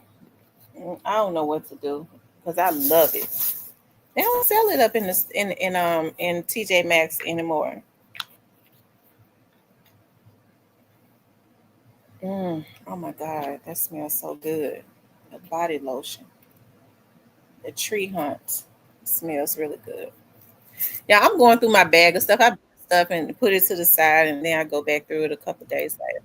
What's up to here? Happy Father's Day. Thank you. I appreciate it. How y'all doing? What y'all gonna do for Father's Day? Man, listen, I don't know. Probably nothing. I was gonna say you got that grill lit up. Nah, I ain't light up the grill. My boy, he with his mom this weekend. He'll be back in probably about an hour or two, and we'll figure it out. Yeah, we'll figure it out on the fly, man. They don't have no summer job programs down there with the city, do they? Well, in the city of Birmingham, they do, but we're not in the city technically. We outside of the city because of I can't have my boy in the city. We was in the city all the way up into 2022, and I had to get out the city before he went to high school. I couldn't afford private high school, so I had to, we had to get into a better school district. Yeah. Mm-hmm. So the same stuff going on everywhere else, going on in every city, huh? Absolutely. So what's up? What you think about this topic? What you think about this? Did you get the opportunity to see it? Yeah, we covered it last night on live. Oh, really? See murder? Uh-huh. So what you think then? Well, for one, I think that it's promising that it might be something in the works for him to come home. But what I was saying last night is that I feel like C Murder shouldn't be doing all that talking on podcasts about how he gonna go against the system. Yeah, exactly. Because you'll never see that day. These folks, they crooked and they've been crooked. This is not something that they just started. This is institutional. This is basically their how can I say it? Their tradition. Yeah, this is their traditions and customs. So you going against that is like going against a stronghold, and these folks will make it so you'll never see the light of day. They already got it in motion. Yeah. And my thing is, Willie D should have known that. You record that phone call and then you edit that video. Edit those sections out where it may be unflattering on C Murder's part to say them type of things, man. You gotta be wise to the system and how they do things. Keefe D is on trial fighting for his life right now for the things that he said on a podcast. So how is that going with Keefe D? They taking this to trial. He's on trial now? No, he's not on trial now. They're gearing up for it. I think they're gonna get him. I kind of do, because he kind of told on himself. No, he told on himself because Los Angeles gave him immunity to talk, and he talked and he monetized off of it, wrote a book and everything. So Las Vegas basically came back and got him. I bet you Los Angeles and Las Vegas was conferring. They knew that. Right. They knew they was gonna get him caught up. Mm-hmm. Yeah, you doing all this talking in Los Angeles, but you live in Las Vegas, man. Oh, we showed it last night where he had that watering his grass or whatever. It's like, Keefe, come here. We need to talk to you. It's like, come on now. But yeah, Willie D, he was wrong for that. You don't put all of that, on the internet. Willie D wanted girl. Is it more black people in New Orleans, or because I think New Orleans in Louisiana, a Republican state. Absolutely.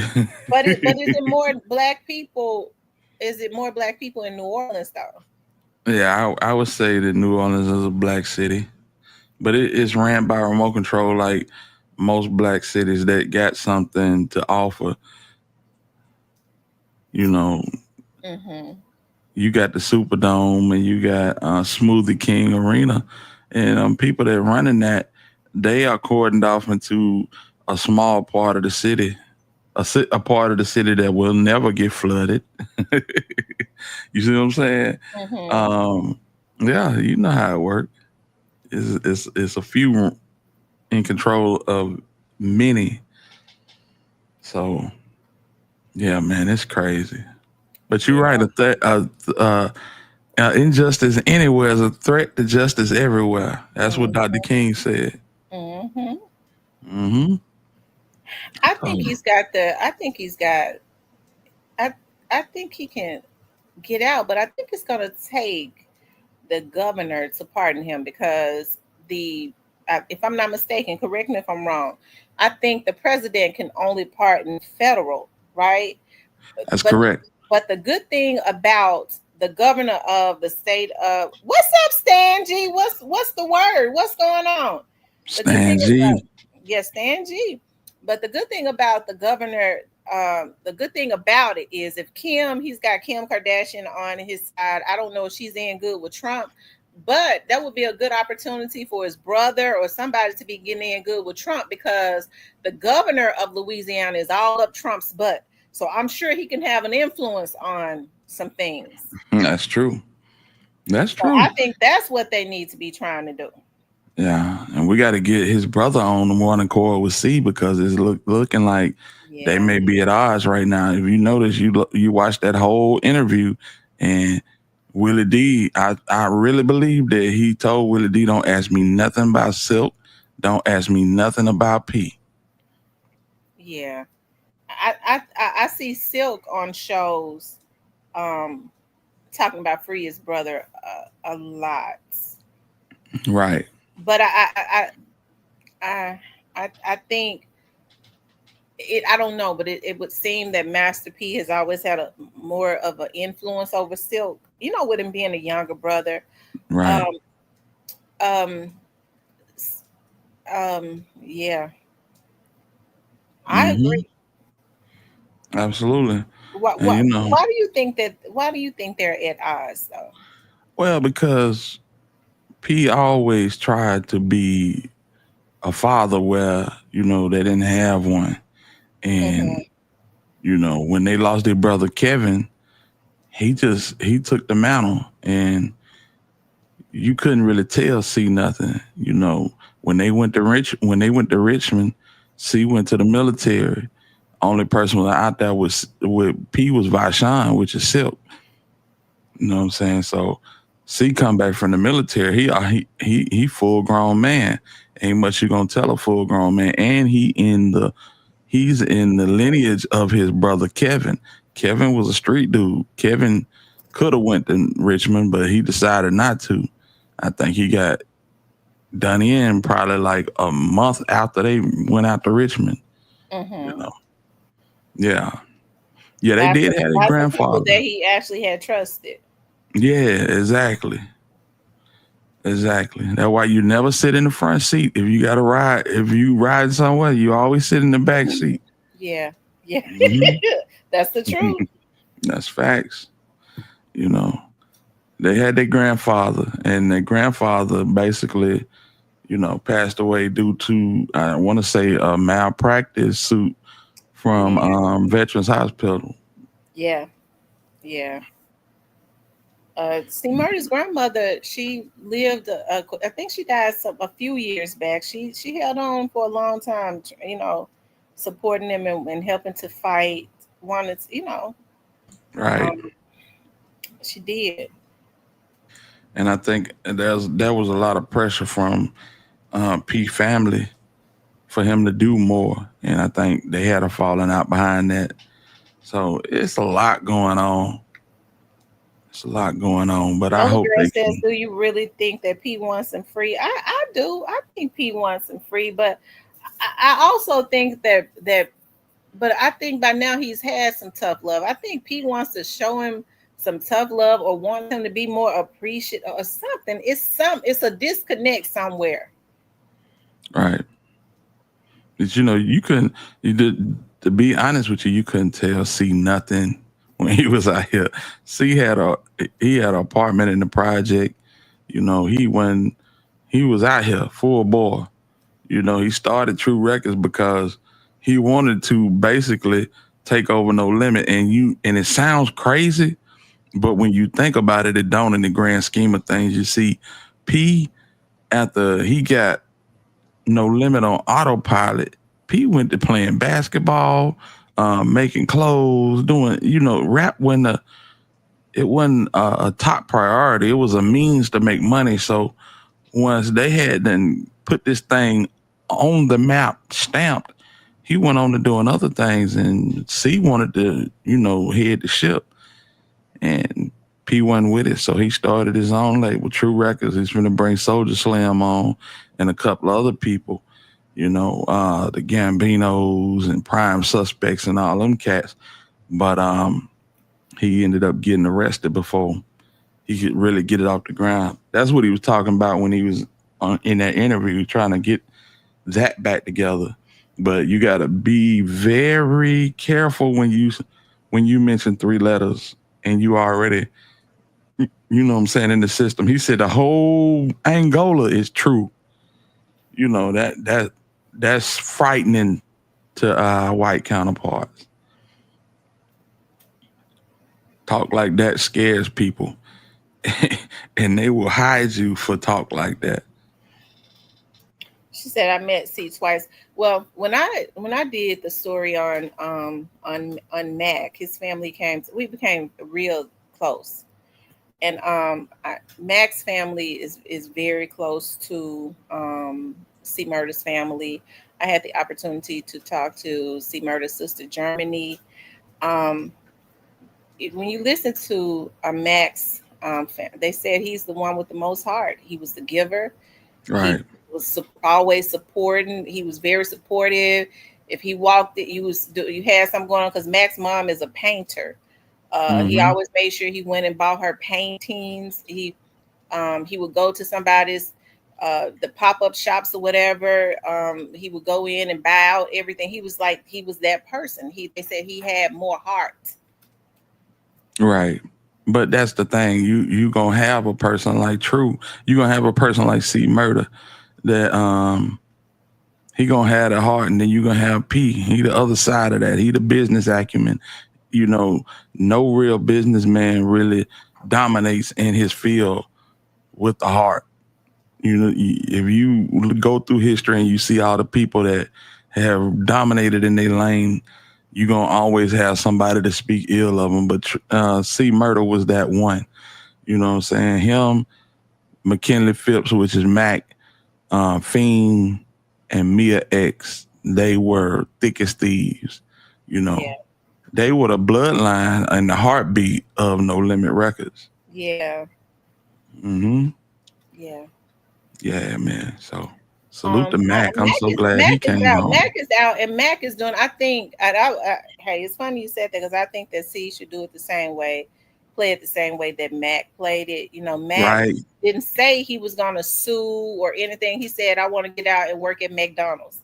If you look at the interview I did with him, I asked him, "Was he going to get out and start?" He said, "No, I want to get out and get a job at McDonald's or something like that." He's like, "I just want to work." And but now you see he's all on CNN. He is advocating. You know what I mean? He's doing it and he's advocating. He's making them. He's been on Dia Hughley. He's making a lot of things public, but he's doing it in another way. It's not as if he's going against the system. He's just doing it in a. Although he is, he's just doing it in another way. But then Mac is a real laid back, just easy to talk to, just super cool, methodical genius, if you ask me. Yeah, Mac was the most lyrical dude in New Orleans for a minute, you know, and that's always been his demeanor, laid back, smooth, you know, and he didn't play the politics, the Cash Money No Limit politics. He never played that. You know, he one of the only ones with a song with BG. You know, he crossed the threshold, so to speak. Yeah, but Mac is a great dude. Salute to him. Glad he was able to come back home. He is. He's really, because he was more of a conscious rapper. And then when he No Limit signed him, he kind of changed his rap a little bit. But he wrote. I do know that Mac's mom told me this. She says that song, and it's one of my favorite songs, Wobble Wobble.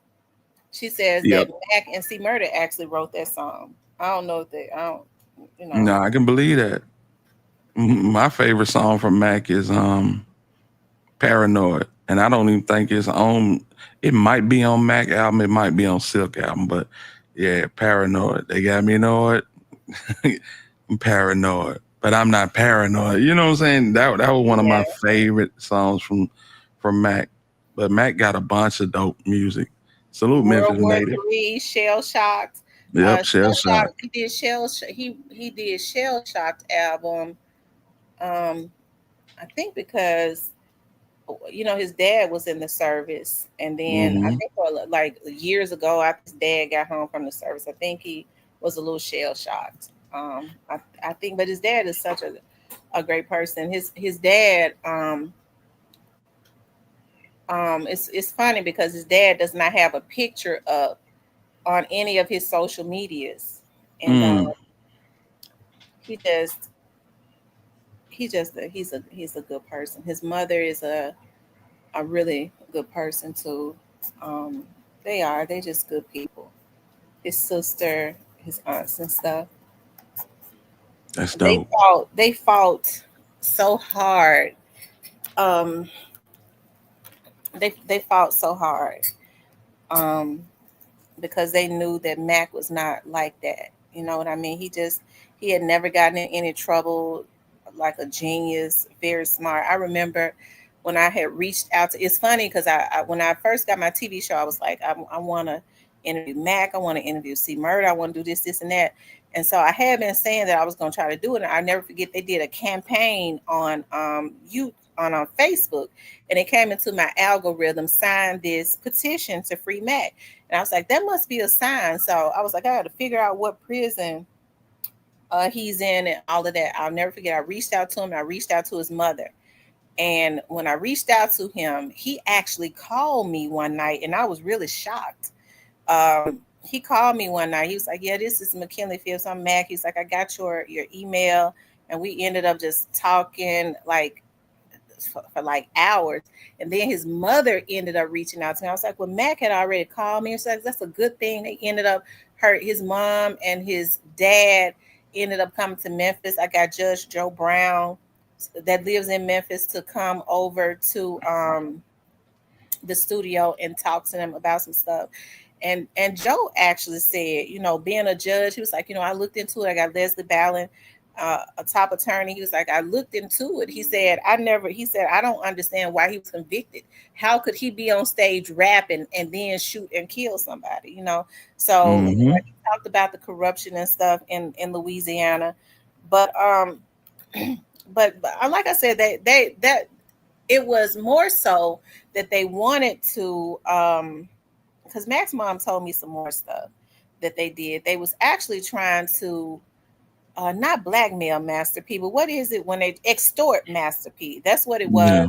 They were trying to extort Master P. The parish that Mac had gotten caught up in, the district attorney, the man who owned a bail bonding company, and I believe the sheriff were all related, like they was brothers and first cousins. And so they tried to get P to give them like $500,000 or something like that and to the bail bond company. And they said that Matt could go free or whatever. And she said that P was going to do it at first. And then something happened. P was like, if I do this, then they'll consistently snatch up my dues and try to extort me. So like, it was a whole lot of stuff that went on behind that. Probably about 5 years ago, that DA, who has been the DA since the early 2000s, was convicted because of corruption. Yeah, it's crazy in Louisiana, man. You know, we was talking last night about how P and the whole camp was always under the microscope. You know, they moved to Baton Rouge to stay out of the way, and they were getting harassed in Baton Rouge.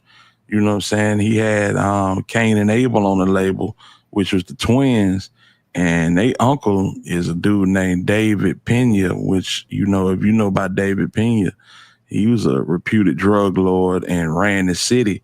So, you know. Of what city was that? New Orleans. Oh, wow. I never heard of that. So, I mean, Cain and Abel, they ended up going to, their real name is David and Daniel Garcia. They ended up going to prison, you know, but they were always under the microscope. That movement was too big for, you know, the higher ups in the city of New Orleans and even the officials in the state of Louisiana. They could not stand it. He had them investing in Popeye's chicken. Remember Mr. Servon? He had them getting their licenses and like insurance. Like he really did start a movement with them. Right. Absolutely. So yeah, it's a lot that went into that whole No Limit movement. And, you know, I believe because they were done so dirty that Cash Money, they could look from across the street and see how to move and how not to move. And once they got their bread up, of course, you know, they moved completely out of Louisiana. Yeah. And I think that's one of the things that P always say. I told C Murder to leave. I told him to leave. Okay, you know, but the sad thing about it is that a person shouldn't have to uproot and leave their home. Right. Right. And you know, you told C Murder to leave, and it's almost like you throwing it in his face, but at the same time, your brother Kevin didn't leave, and you put him on your shoulder and make songs about him. So you gotta what you do for one, you gotta do for the other, man. Love on your brother. He's caught up in a corrupt system, and could he have moved better? He absolutely could have, but man, it's the system. It's the system. That's all I'm saying. And people have turned a blind eye and a deaf ear to it for years. You know, that's something that the federal government might need to look into. But yeah, it don't affect nobody but us. And like you said, we don't organize, so nobody's going to even care to look into it. I think Mac is coming out with a podcast really, really soon. Yeah. Hmm. I'll be down in New Orleans in August. Right. So I'm hoping for some to be able to accomplish some things while I'm there. But Neo says the feds won't look into it because they are down with the play. Yeah, especially around that area. I Right. definitely believe that, especially when they're sitting up extorting people. Because Mac even said that he said when the young man was hit, I'm gonna tell you exactly what happened. When the young man was hit, and he was actually hit by Mac's security. Mac's security was his auntie's Joel was his auntie's fiance at the time. Mac had people around him because his mom was his manager that he trusted, right? So um, he said that the guy came at him with a bottle and he actually ended up shooting him. Well, he went to the police station and said that because Mac's father had confronted him about, they got my son down here. You need to tell the truth because they. And so he went to turn himself in, and the police got at him. Right? They Wow. threatened him if he said anything else about it, even though they ended up finding a statement because they recorded that and hid that. Like I put that on my show and everything. But this man confessed that I did this, and they still took that boy to trial. And they threatened that guy that if he said anything else about it, that they would lock him up. The one who actually confessed, which was his security, because Right. it would have been like self-defense. Oh, they didn't want him. They wanted a big fish. They wanted to make a splash, and there's a lot of press and a lot of money to come with Mac versus just an ordinary guy. Max said when the police came, he said he was at home laying down because he had done, did the show the previous night. He said when they came knocked on the door, he was like, I was there laying down. I didn't have no issues with going downtown. I didn't know they was coming to get me to charge me with murder. He said they wanted to question me. I was like, okay. And he said one of the officers said, "Is this Master P?"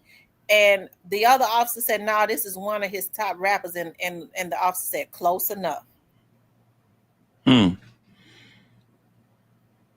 Damn. There it is. There it is, man. And that was the whole angle that law enforcement took toward them boys back then. Mm-hmm. And they weren't He going to let left, him so go. they couldn't get Pete. He was in California. Mm-hmm. So we'll just keep going until we'll just get all your rappers until your label is defunct or you decide to pay us. Right. That's a cold game. It's a cold game. And now they got his brother. They had Mac for 20 years. It's just sad. Now I can't say what they doing to Mystical. I don't think they messing. Nah, that shit Mystical. I don't think they messing with Mystical. Mystical did. He did everything that they say he did, and then some. That boy, that was a damn fool.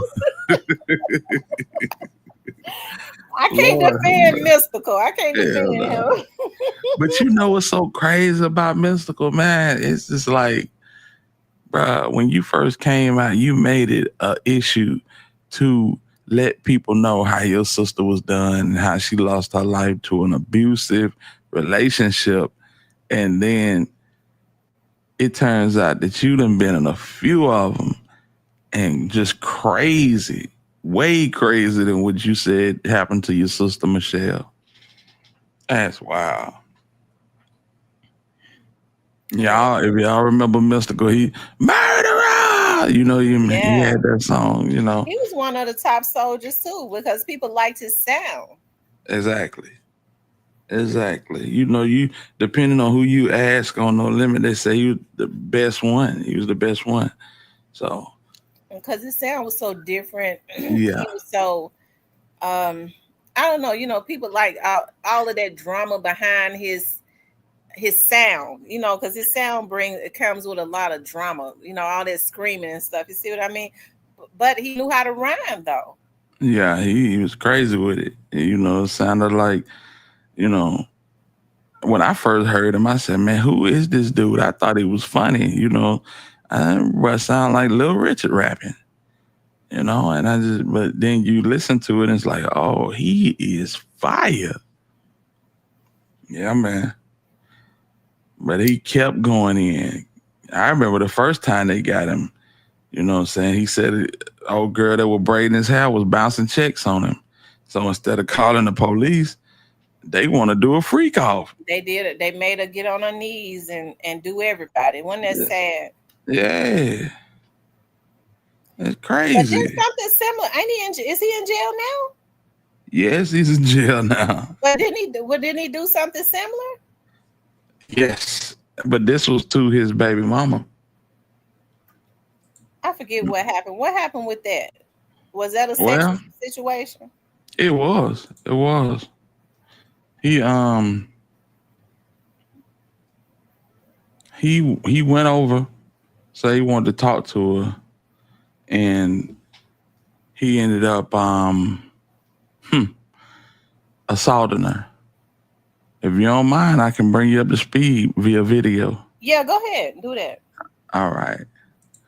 All right, y'all. So this is the latest do I need on to pull the Mystical. video up because I'm going to make me some coffee? Nah, you good. I'm pulling it up right now. Can you see the screen? Yeah. Okay, I'll be right back. Okay. Lock in with us, guys. Hit that like button if you ain't hit the like button. Now, Michael Tyler, better known by his stage name, Mystical, faced an Ascension Parish judge today. He's been locked up since his arrest in 2022 on rape and domestic violence charges. Our Chris Nakamoto spoke to his family and has more on what they had to say in this. Hey, Chris. Hey, good evening, Greg. His mom told me she's praying for her son, but family members and his longtime friend declined to comment further today. This is video of them exiting the Ascension Parish Courthouse just after 3 o'clock this afternoon. They were in court all day waiting to hear what a judge would do to update this case. He was wearing a bright orange jumpsuit as he sat there in court with the letters APSO on the back. Mystical has been held without bond since his 2022 arrest on rape and domestic violence charges. He's entered not guilty pleas to those charges. Today, attorneys for all sides agreed they'll meet again next week to discuss future dates for the case. A gag order is in place in this case, which prohibits attorneys on both sides from speaking about it. A trial date and bond review date could be scheduled soon. For the WAFBI team, I'm Chris Nakamoto. Greg. All right, Chris, thank you. The suspect accused. Damn shame, y'all. Damn shame. You know what I'm saying? Mystical. Hold on. Let's see.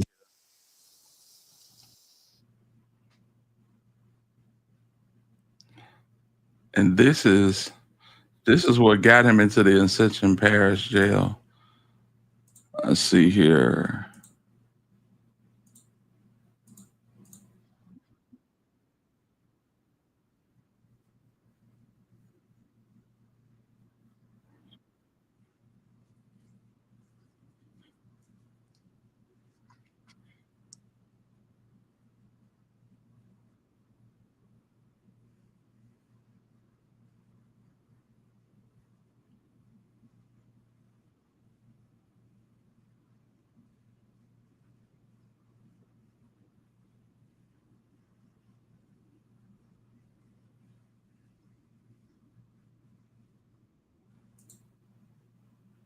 All right. Let's see here, y'all. So yeah, he went to his baby mama house and you know, wanted to have a conversation with her, and it went left, basically.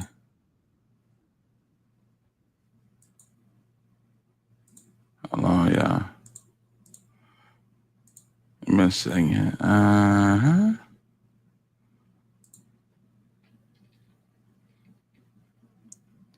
Yeah, but given everybody that we done talked about, Mystical, died. Mystical did everything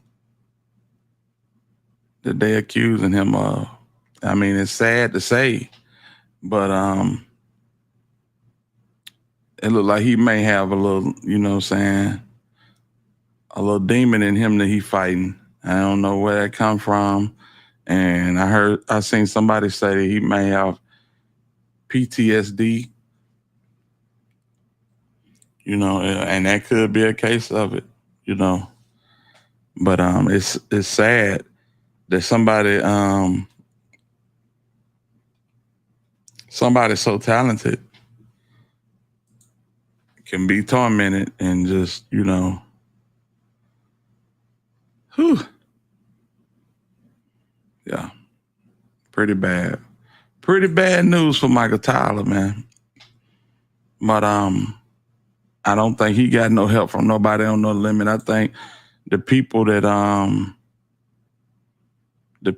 dealt with him, they pretty much cut ties. Yeah, they pretty much cut ties.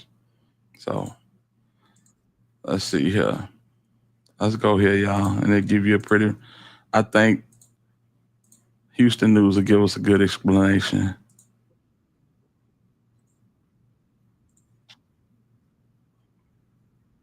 Okay,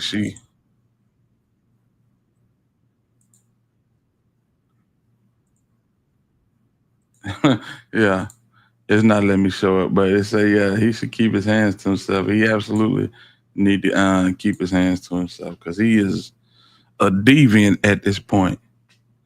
You know what I'm saying? A lot of people was rooting for Mystical when he came back home the first time. He got his deal with Cash Money Records, and that kind of fell through, you know. And I believe after Cash Money, you know, it wasn't no going back. The PP wasn't even doing rap for real like that. You know, he's invested in Romeo and whatever Romeo had going on. So, yeah, these cats just, they had their time in the sun. And all of this stuff has gone by, and needless to say, C Murder still sitting still. You know, if the man is innocent and they got evidence to prove that, they should be able to at least go before a judge and let this evidence be presented because, you know, that's cruel and unusual punishment. They already got Mac for 20 years. It's finna come up on 20 years for C Murder. C Murder been, you know, locked since 2009, man. Think about it. Think about what you was doing in 2009 versus what you're doing now. And that's a hell of a long time for something that you know what I'm saying, possibly could be innocent of. You know what I'm saying? So, yeah. That's where we at with this whole situation. And we talked about this last night.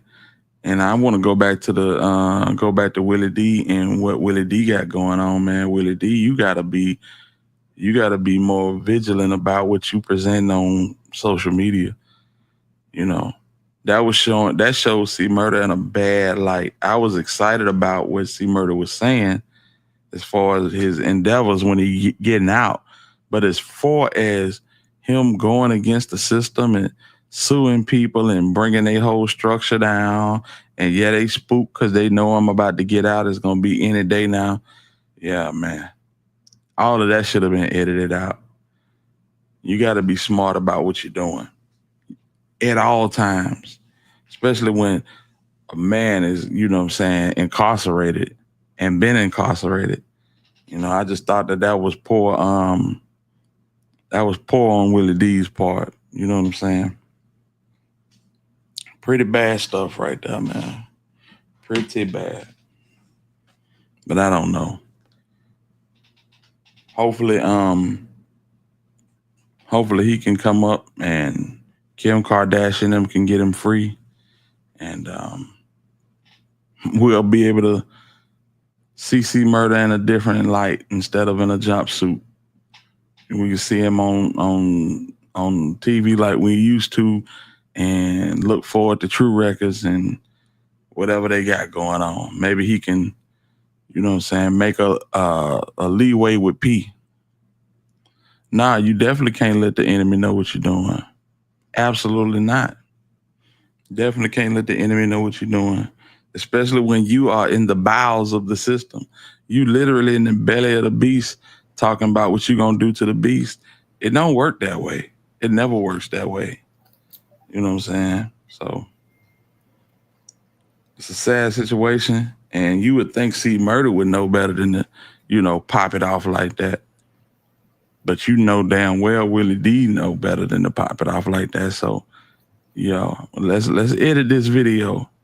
If y'all look at the interview, Willie D was trying to show him on the screen and everything. He's like, no, you can't show my face on the screen. Like, bro, what are you doing? What are you doing, man? So, yeah, it's different in Louisiana. Monica would be happy to see C Murder. Yeah, I think she would be. The last time I seen C Murder in concert was here in Birmingham, and she was actually not on stage, but she was right off stage. You could see Monica, and her and Mia X vibe really well from what I could see. Yeah, they had been best friends forever, her and Mia Right. X. Mm-hmm. I think her and C Murder had gotten back together recently and broke up again, but if you get out there, probably get back together again. That's true. Very possible. So, yeah, man. Free C Murder, man. Yeah, free C Murder. Mm-hmm. They just go to show you, man. The little dude, I think his name was Steve Thomas. He wasn't even supposed to be in the club. That boy was 16 years old. Decisions. The person that actually shot him was killed. I think his family knows this. But you think so? Yeah, I think so. I think they won't C Murder to stay in jail because I think they're trying to punish him because he didn't say anything because it was his crew, but that's not right. Right. It was other people that was there that didn't say anything. Do they want them locked up? That's what I'm saying. Yeah, and they came out. I want to say about 6 to 8 months ago, basically talking about the person that's locked up for it is the person that need to be locked up for it. So, because the talk had got real heavy towards letting C Murder out, and they started to speaking up. So, I think the brother of the victim has been doing. He might have his own podcast. Says where is of a feather all flock together. Gotta retype that one. Even fellas that flock together, if the person didn't do it, but a person should not be in jail for a crime that they didn't commit. Yeah.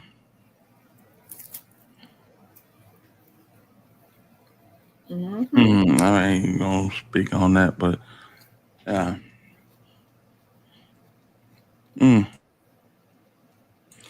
Yeah, free C Murder, man. That's crazy. That's crazy.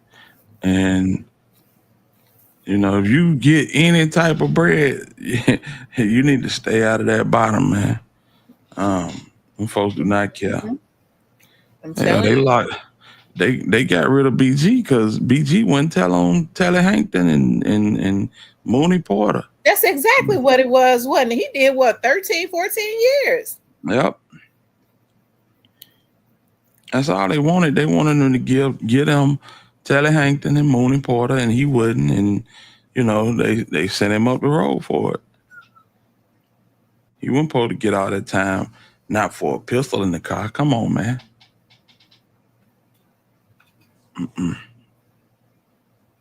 But that's how they play it.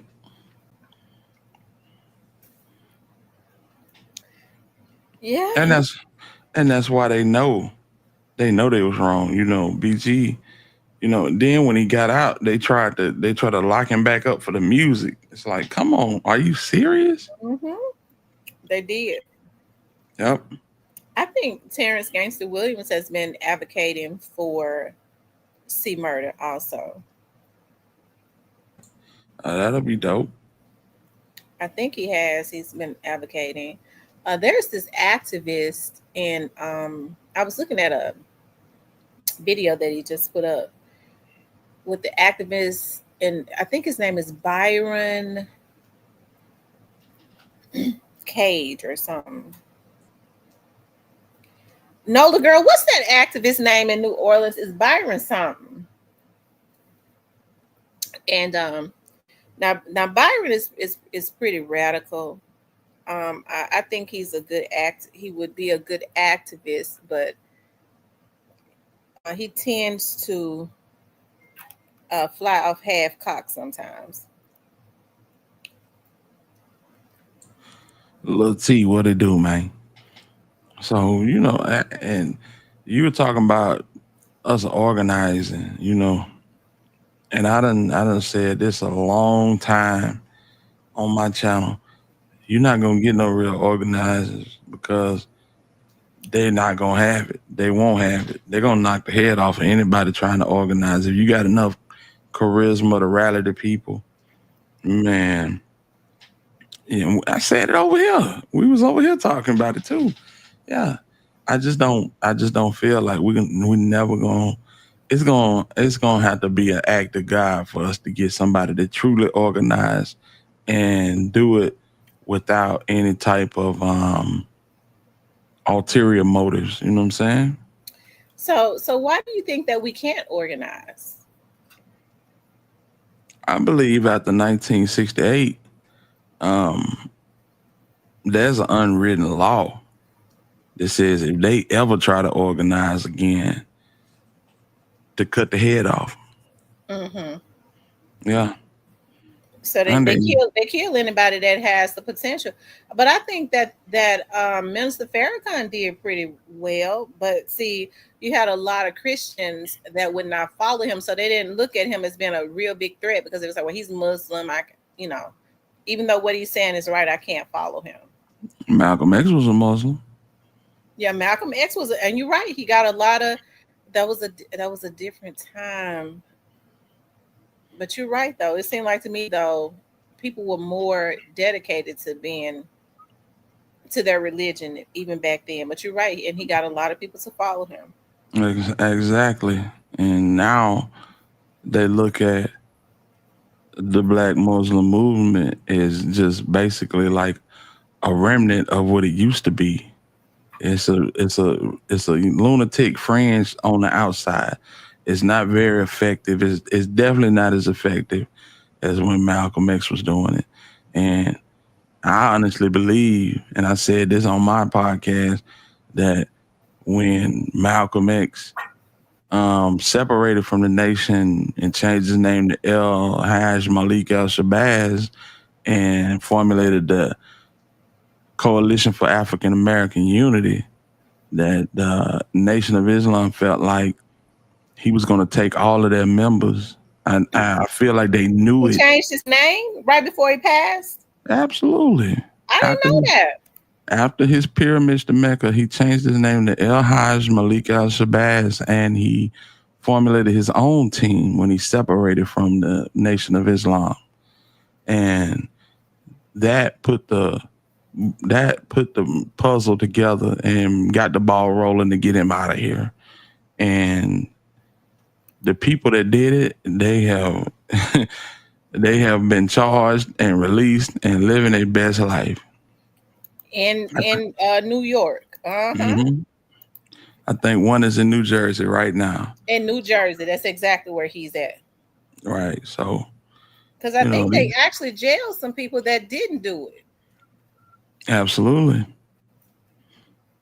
And they got little to no time. You know, these folks, man, if you're a threat, they're going to get you out of here. I keep telling y'all, Fred Hampton was 21 years old. Just think about what I'm saying. Fred Hampton was 21 years old, and they busted in his spot, and they butchered them people because he had the same attributes and the same charisma to rally the people as the previous two. Huey Newton, Bobby Seale, you know what I'm saying, flooded. You ever wonder why the narcotics trade as we knew it in the 80s came through Oakland, California. Come on, man. We got to put this together, man. Yeah. We finna put it in the Panther stronghold and distribute it throughout the whole country. Yeah. So they are going to assure you that there will never be another black messiah.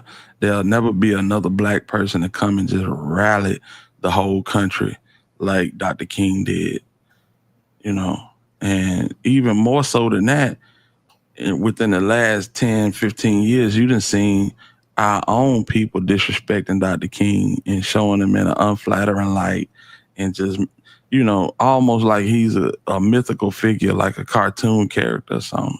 And that's very, very unsettling. Oh, wow. For a man that did so much, sacrificed his life and the ones around him. Imagine walking doing a protest 88 miles from Selma, Alabama to Montgomery, Alabama.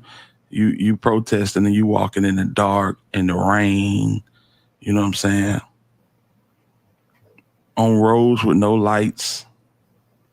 Come on, man. Dr. King was him. He was him in the flesh.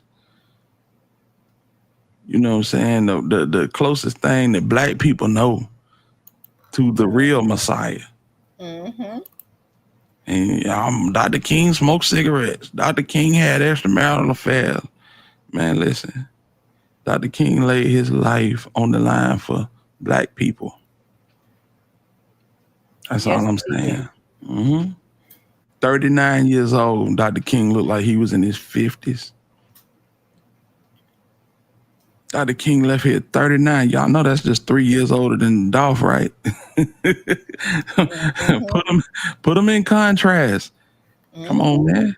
The stress and strain of just, you know what I'm saying, living your life in protest mode and keep your head on a swivel, trying to protect those close to you, because everywhere you go, they gunning for you. You're right. They have disrespected Dr. King, Nola girl. They've even tried to say that that he, was dating men. That's twisted. Absolutely. Like she said, Tupac ain't stand a chance. Everybody talk about Jimmy Henchman and the other cat that had Pac set up in New York. That was by design. I'm not even putting that on Bad Boy or Puffy or nobody. I'm putting that on the government. You know what I'm saying? Jimmy had potential to lead. He already had a crowd, and he was fearless. Absolutely. So they wouldn't have been able to control him, so he was a threat. Right. The New African Panthers had already reached out to Pac. You know what I'm saying? So when he got to New York and was shooting that movie for Above the Rim, Haitian Jack and Jimmy Henchman was strategically placed in the way to intermingle with Pac and get him in that situation that he got into, you know what I'm saying, and with that girl in the club, Crazy work, man. I think Biggie tried to tell him about Biggie did. Biggie did try to tell him. Absolutely did. But yeah. Sad situation, man. And anybody else, it gets to the point where it's almost like buck breaking. You get to the point where you done broke the spirit of a people for so long that they quit trying. And I think that's what you see with us. We just, let's stay to ourselves. Anytime we mobilize, this happens. So it ain't no reason to even try to come together. Just long as my house safe, and long as me and my wife and my kids, we straight. And man, damn all that other stuff, y'all will figure it out. And that's the attitude of black people. That is. And that's why I say, I say there has to be, and I think that's why you saw the Black Panthers organizing at once. You started seeing back in the 60s and stuff, and 70s, they had to organize, even though they was dismantled, they started putting them in jail.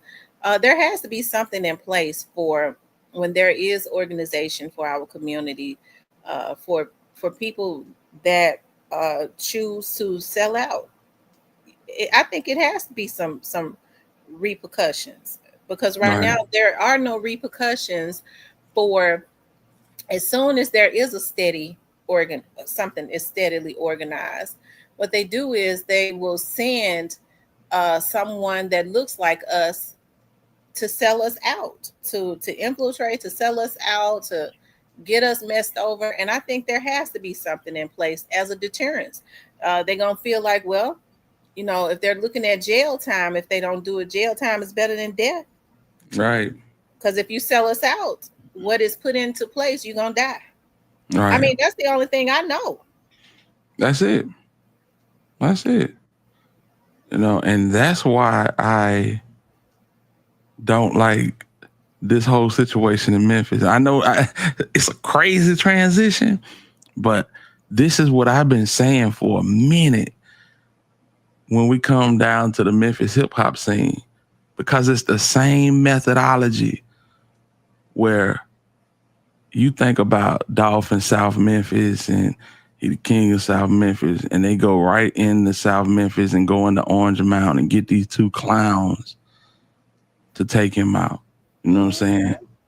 Before Dolph, you had the situation with Young Mob, and what they do, they go right into Walker Homes and go get OG Boo Dirty. And that causes more confusion than anything. And now it looks like they've thrown him away. Absolutely. You know what I'm saying? So, we didn't do it. One of your own people did it. That's the same methodology that these folks use. And that's why I never had no respect for Gotti, because, yeah. And the city of Memphis don't. It's something when people in North Memphis, when people say, well, he ain't had a heart to do this and that. People don't dislike him because they hating on him. They dislike him because he's always done what he did to Dolph. Right. People around there know that. He just got other people to do his dirty work. Right. Throwing a brick and hiding your hand. That's the strategy. That's why they were so mad at Dolph, because Dolph knew that he always got other people to do his work, and he would hide behind them. But here, Dolph, I built my plan. I'm gonna expose it. Right. Right. He had the nerve to say something. Mm-hmm. And that's why we be on Cypress top so hard, because he should have did something. He should have did something. Cypress ass be trolling, because Cypress, when he be on that one Don or whatever he drink, one or whatever, he'll forget and say it. He a selfish bastard. He always, did this, because I can remember a vlogger from Memphis saying, and I believe that I look at it now, it's so true. Dirk and Gotti kind of remind me of each other. They both on the same thing. They always pay other people to do their dirt. Mm-hmm. Absolutely. Yeah, we seen it, Nola girl. I don't think it's nothing behind it, nothing but just jokes, talking about when 50 Cent posted Black Youngster. Or else Black Youngster might have paid him for that. Because 50 Cent is one of those people. I'm sure that these rappers and stuff, just like Kim Kardashian and them do, paid them. Can pay them on their platforms to throw them an alley hoop or whatever. Could be. Could be. Yeah. Yeah, I don't think it's nothing that we need to look at real strong. It's gonna take more than 50 Cent to help him. Yeah, for real. And Black Barbie, I appreciate you. I appreciate you dearly. Salute to you. Alethea said Romans 12:2, be not conformed to this world, means resist being shaped by the worldly culture and values, but let God's will lead to a life that reflects God's goodness and purpose. Renew your mind. Yeah, I love it. I love it. I love it. Sip Salt, what's up with it, man? Hey, You Sip said- Salt. They said I've never seen 50 give sympathy to Dolph, but I've never seen him. I don't think he messed with none of the rest of them either. I don't think I've ever No. seen him mess with the other ones either. Yeah, because Gotti is Jay-Z and Puffy people, and he definitely don't mess with them two. Yep. That's He why I was the one said that said Puffy needs to get lawyers before them indictments drop, didn't he? exactly. Yeah, so yeah, I think it was just jokes. Because he don't mess with none of them folk. Period. Yeah. Man, Mia J posted she made a post today, and it was heartfelt. I ain't even gonna lie, it was heartfelt. Showed Dolph playing baseball with Arya. And she made contact with the ball. She hit it, but she ain't knock it nowhere. And Dolph walked over there slowly to the ball. He grabbed it. She was like, "Run, Arya, run!" And Dolph was like, "I'm gonna get you.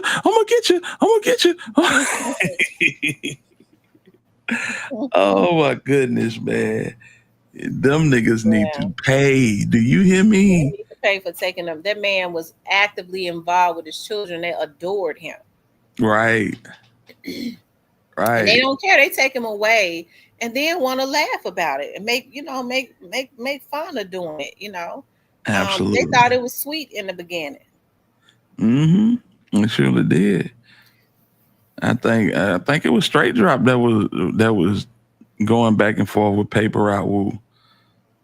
Talking about you need to go pick your CEO up. You know what I'm saying? Really? When this first happened? When it first happened. Oh my God. Yeah, I forget the post. It was like, but yeah, they were going back and forth and talking about the cable, man.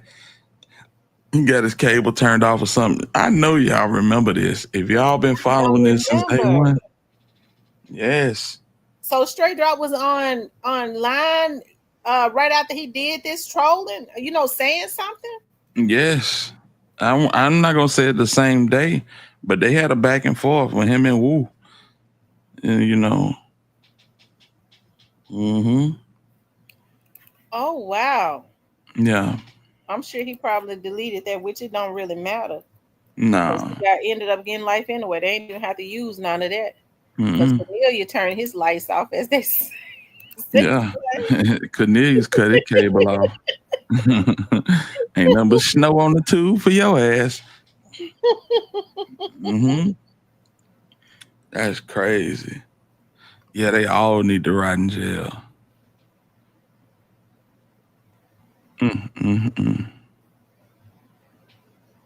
Yeah. Laugh now and cry later. Mia J's but you notice that Mia J has been quiet. Yep. It seems like when she's quiet, it's because she's being kept abreast of. I hope that's the case. I hope so too. I hope so too. Here it is right here. I really do. I hope so. Normally when she's not happy, she says something. Show them folks. Yes. Now, if you go to her profile, you'll see that post that I'm talking about. Right here. She done made a few of them.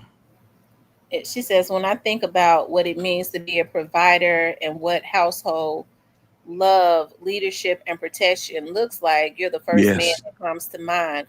I can remember when the pandemic hit, how protected and comforted you made us feel. Literally, as soon as you came off tour, as the world was experiencing chaos, you brought peace, security, harmony, and baskets of food to our home. First pick, Circle 2020, experiencing life with you, and to have you set the standard for our kids, and also for me to do what a father is. Did I say that right? And also for me as to what a father is, what he does, and how he takes care of his family, the greatest gift we could have ever received from God and you. We miss your presence each and every day, but we feel how you are with us daily. You poured in each of us immensely and trained us well, and we hold every single memory shared with and of you within the depths of our hearts and always will. To the GOAT, thank you for everything you have done and continue to do. Happy Father's Day. We love you to the end of time. Shout out to Mia J. Hit that arrow. Hit that arrow on the side, on the right side. Yes.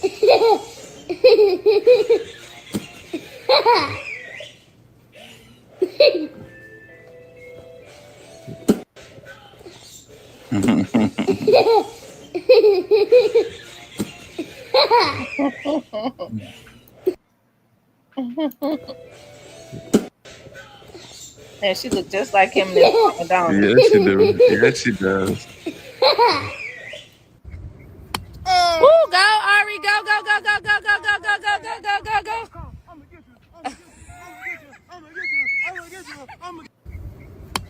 Woo, go, Ari, go, go, go, go, go, go, go, go, go, go, go, go, go.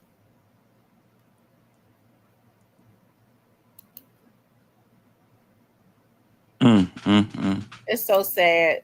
It is. This is what jealousy did. Kids left with just the memory of their father who did nothing but be great and try and provide for them. Absolutely. Absolutely. And now folks sitting up talking about it's my world. Welcome to Guided World.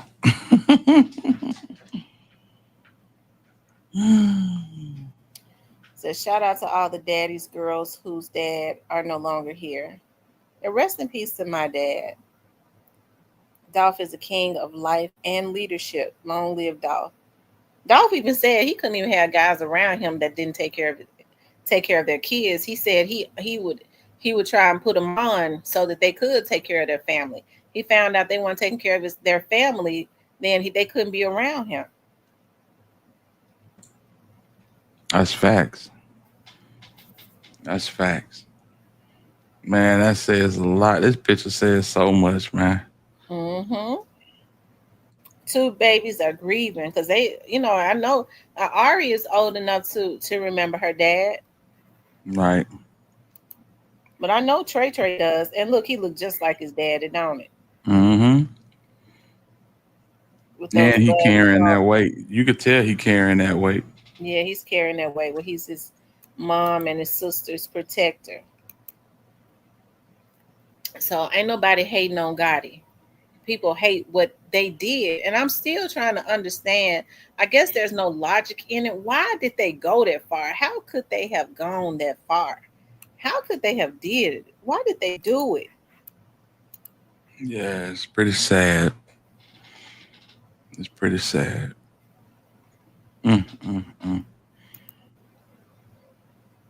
And it absolutely didn't have to be done, but you got people out here that's consumed with jealousy and anger and malice and, you know what I'm saying, and greed. And they just will not stop.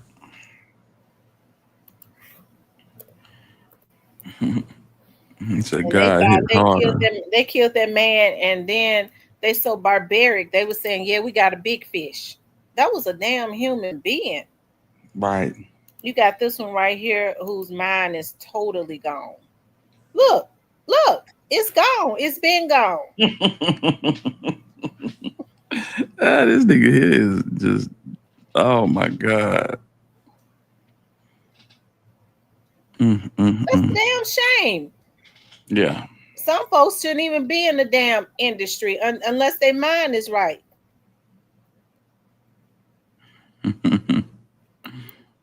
Damn mind gone out of here. Yeah. That's why, I mean, listen, when he used to do this stuff back in 2017, 2018, yeah, we used to laugh at it. Ain't nothing funny from youngster these days, man. Nothing at all, other than he need to be in the damn straight chair, don't it? Need to be. They probably gonna have to put him in there when he go. That's a fact. Put him in one of them jackets with them straps on it.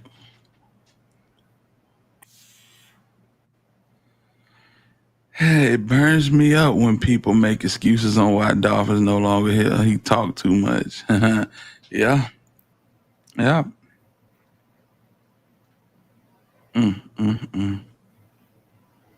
Yeah. People can say what they want to, but Yo Gotti don't. I don't think he's as happy as he wants people to believe. He walks with his head down. Welcome to God world. Let's get it. And you know what? One of my favorite places in the back, you know what I'm saying? We're gonna do a little wholesale. I think Dubai can expedite, can't they? Got some of my good has friends a coming in, agreement flying with in and Dubai, don't they? celebrating. I don't know how to see. We do it. Ace always on deck. Ace always a must and always on deck. That's the bottle that Dolph had in his hand when he was with Mia J, ain't it? That gold bottle. Not that one.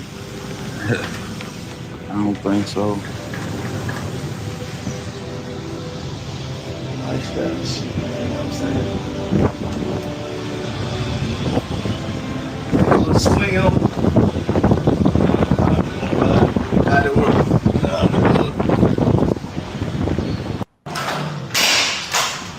Welcome to God world. Like I said, Yeah, they got extradition. They have extradition with the United States. Oh, well, he can't go hide over there. Welcome to God world. You know what I'm saying? Manufactured happiness. Now you look at what you just saying with Dolphin, and then you look at that, and you know what I'm saying, all you see is a bunch of gold and a bunch of marble, and it looks cold versus what you seen with Dolphin, Mia J, and R and Trey. You know what I'm saying? Mm-hmm. No, you can't manufacture love. You can't manufacture happiness. Flying out some of my closest family and friends. I bet. People that are yes people to him if he flying them out. Exactly. Enjoy. Angela ain't, I reckon Angela ain't around him no more. I reckon. I don't think she is. I don't really think he want her around. Nah, I don't think so either. He did everything he wanted to do to us, so I don't think. I honestly believe that when Jook's discretions came to light, that might have put a wedge between them. You know, it's one thing to have a rap rival, but then, you know what I'm saying, when it comes out that, you know, y'all have really had something to do with this, that's different. That's different. It's like, who am I in bed with, you know? Do I know this guy for real? You know what I'm saying? Mm-hmm. Just something to think about. And I noticed since Angela has not been with him, she's been going back around her family, because I did read a post where she said she has separated herself from her family, you know, from everybody. And now I think she's back around her family since she ain't with him. Right.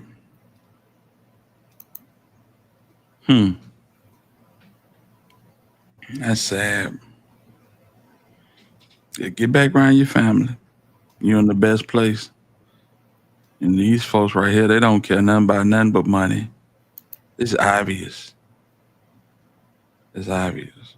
Filthy lucre. Yep. Don't care nothing about nothing but money. And they're going to step on anybody that they have to that they feel like is a threat to them getting to the money. And I still say it. I say it until I can't say it. Memphis ought to be putting the mute button on Gotti for him leaving Memphis scorched earth and just uprooting and going somewhere else, which he was never there in the first place. But and then turn around and saying that Memphis ain't getting none from me. Yeah, it's crazy. I don't think Memphis want nothing from him. When he said talking about he ain't doing nothing for Memphis, Memphis ain't messing with him like that. Well, I ain't gonna lie, I'm looking forward to watching $1 million worth of game tonight because they got New Dallas on it. I just hope he don't get no type of cameo on it. And if you don't know what New Dallas is, that's Montana from 700, Head Honcho Amir, all the New Dallas artists, including Zillion Aldo. You know what I'm saying? So I'm pretty sure Zillion Aldo gonna be featured, you know, and they'll talk about Gotti and the CMG connection. But I hope he don't. Well, I hope Dallas don't try. I hope he don't try to take credit for bringing, because Texas already had really good artists. They have to watch him because they'll try to take credit for giving Dallas shine. Right. And these boys had this thing together before he even came into it, you know. And let's not forget that Zillion Aldo is Juke artist. You know what I'm saying? Gotti basically picked up the pieces from that and, you know, kept his word to Zillion Aldo. But this was Juke artist right here. So. Mm-hmm. Well, I hope he don't go and do something crazy. Nah, Doe ain't finna do nothing crazy.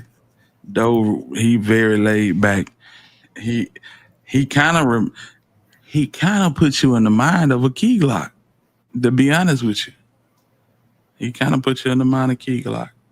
Very laid back. He gonna talk his talk on the rap, and but he's not high strung. He's not a live wire type dude.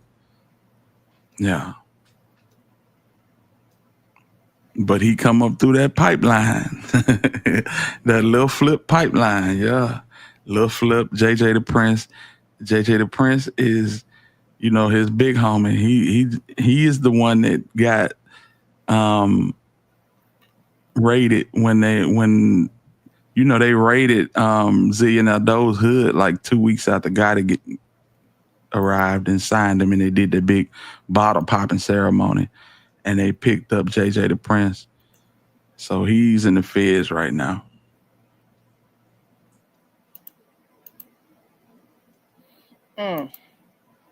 Yep. I was a little flip partner.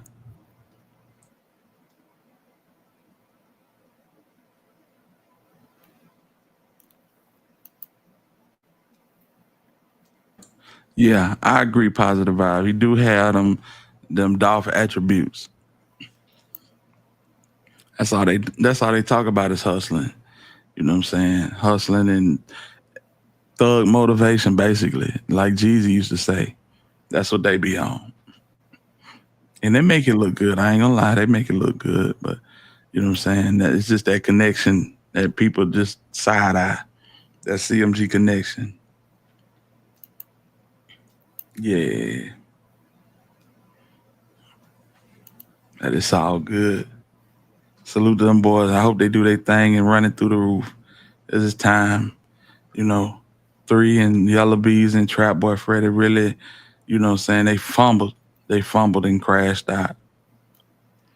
Glock album better than all of them right now, including Wayne. Yeah, I agree. Glock got some good producers on, you could tell. I always have. Mm-hmm. Always have. You know. Yeah, even on the other, he might have used the same ones. But his album, Glock in his own lane, and I like that. I'm glad that he got Woo with them because he don't mind helping in the rest of them to get some shine. I think when Kenny Money was always working hard, but when he took him and Kenny Money and stuff on tour, I think they maximized that, you know. Oh yeah. You know what I'm saying? And Now, Lil Snoop, he trying to. I shouldn't say Lil Snoop. G Finley, what's up with it, man? Though the hottest rapper out here, nah, he getting the most promo. Snoop Bands, he trying to get his bearings back by himself. He getting the most promo, but as far as skills, nah, though he ain't the hottest. Montana from 700, he hotter than Z and that Doe to me, but you know he signed to 300, Doe signed to CMG. You know what I'm saying? That's the difference. That's the difference.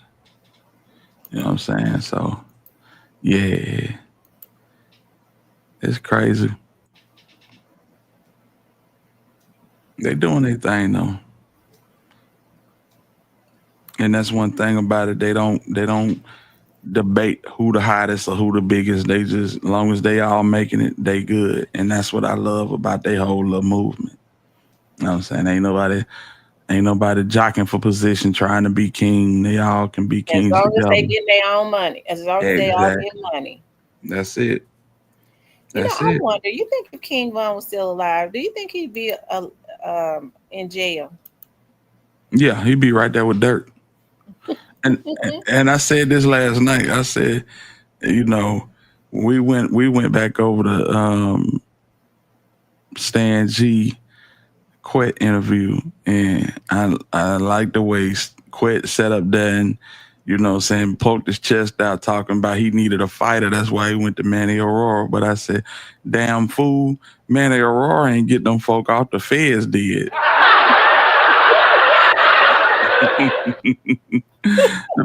There was a no-touch clause on them folks. That's why they dropped the case, and you see what happened. So good luck with Manny Aurora. You're better suited with Handle Durham Jr. handling all the heavy lifting on this thing. Yeah, Handle is he's well liked downtown. He's charming. He's well liked. He's funny. Mm-hmm. So that's what's gonna get you over. Handle Durham. Manny Aurora, he not finna do nothing for this man. He is not finna do nothing for this man. Talking about I knew I needed a fighter. But be in that courtroom, make all that money, and run his. He know that this is a Young Dogs case. Get ready to run. Get ready to run himself of it. He probably should have listened to Handle. I think Handle is probably more logical. He said, cause he was able to get Dirk off of that case that he was innocent on. Boy, get your ass, get out of here. Get out of here. Oh my God. Man, quit. Boy, I tell you. This one finna be good. I can't wait though. I cannot wait until I can't wait. I really want. I don't believe that it's gonna. I'd be surprised if it goes for a week. But Cornelius is gonna be in court. Now he has a court date August the 1st, which would be that Friday. So it's in the same courtroom. So I mean, she don't have hearings and stuff during trials. That would be the week of the trial. So I'm assuming that he's coming in there to get on the stand. All right.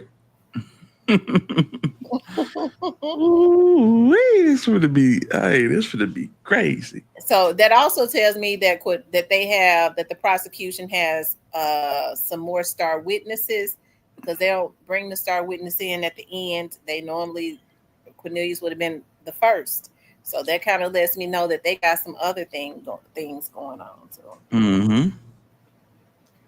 I think so. I think you may be right. That thing. Well, I tell you, let's go. Let's go, Quet. Take this thing to trial. Cypress said last night, I still think that he might plead out. Nah, ain't no pleading out. There ain't no pleading out. No, bro. You know what this is. This is all or nothing. This is, you know what I'm saying, what they call it, sudden death. Yeah. He's You gonna got to make throw. them. He's gonna make them. He's gonna make them prove. Now let me ask you this: How do you think though that July 28th? Okay, so they're saying that he's the mastermind. Do you think he could be looked at as the mastermind? Because technically, he's not the mastermind. Right? Nah, he's not the mastermind. But the mere fact that his attorneys have not gotten that charge thrown out, it says they haven't even tried to get it thrown out. Yeah, So there's no telling what all the prosecution has. that's true. That's true. All I know is this is gonna be I hope we're not getting hyped for nothing, but I think we're gonna get a little bit more information. And you're right, they haven't got that title thrown out or that charge. So I guess it's gonna be left up to them to prove that he wasn't the mastermind. So if he wasn't the mastermind, who was it? Was it Jook? Did Jook have help? You know, I'm pretty sure all that's gonna come into play. Yeah, all of that is going to come into play. Because if Cornelius and them are saying that he came, they gave him the job to find, get them together or whatever. I reckon the prosecution is saying that he can be looked at as the mastermind. Right. The big homie True, he just said that he They said True believes just that. dropped something. What he said? Yeah, he said that he feel like they're gonna have voice recordings between Jook and Quet. So that would be interesting. They would do the most talking. Yeah.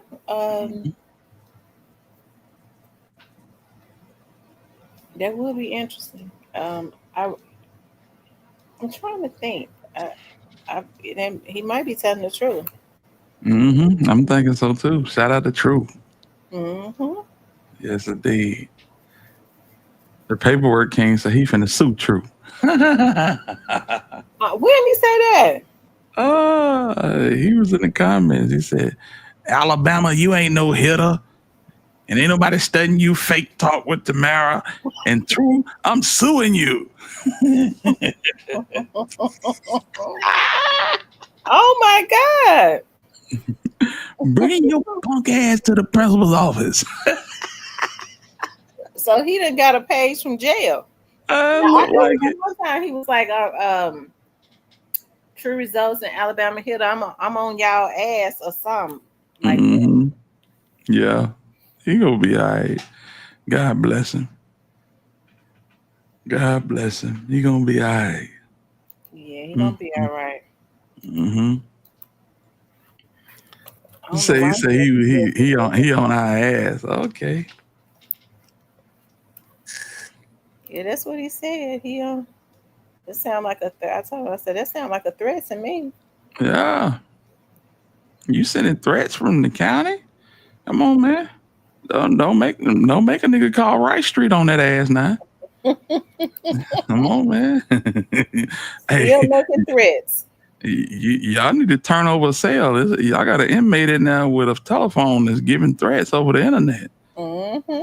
Come on now, stop playing. Stop playing. Oh my goodness. He been gone for months now, hadn't he? Yeah. Yeah. When was that? March the 3rd. Yeah. Oh, okay. He posted. He said it's a real G's birthday. Show me some love, family. So it was his birthday. Oh yeah, 2 days ago. Yeah.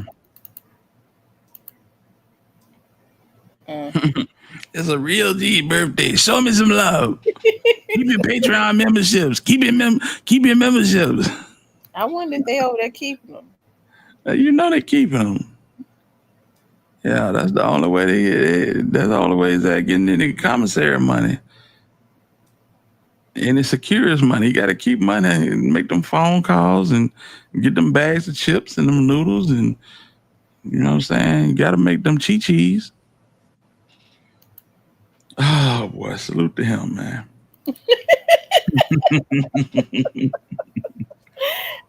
It's been peaceful on YouTube to an extent. I swear.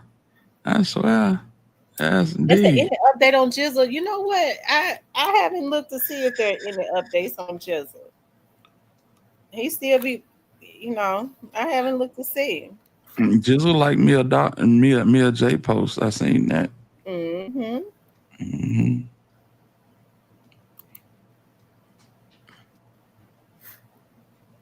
So I don't know how much time he got or what.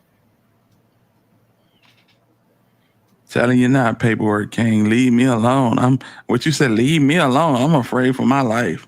Yeah. I saw it. I thought I was gonna call and let him know he had contraband, having a cell phone. He contraband. Yeah. Flip the whole cell over. Go through all of it. Yeah, wrong with you. Blog to them folk in there, and go in the day room and set up and do your blog from in there. Yeah, wrong with you. Did they ever find out if Quet was in jail? I don't think he is. I think because people probably maybe he had not been posting. I don't know what's the name of his page. Box Truck Quet. Shit, I guess. Box Truck Quet. It went from bet with Quet to Box Truck Quet. I think that's the name of it. Box Truck Quet. He got a moving company or something? He got a son that's identical to him. Oui. I don't want to show his son because I don't know if he's underage. But good God Almighty, that child, he is identical. He got that rock. you know, Quet got that rock head. His head is a little bit different. His face is just a little. I wish I could. I wonder if he grown. I tell you, that damn Quet look like he can put his head through a damn sheetrock wall and it don't even hurt.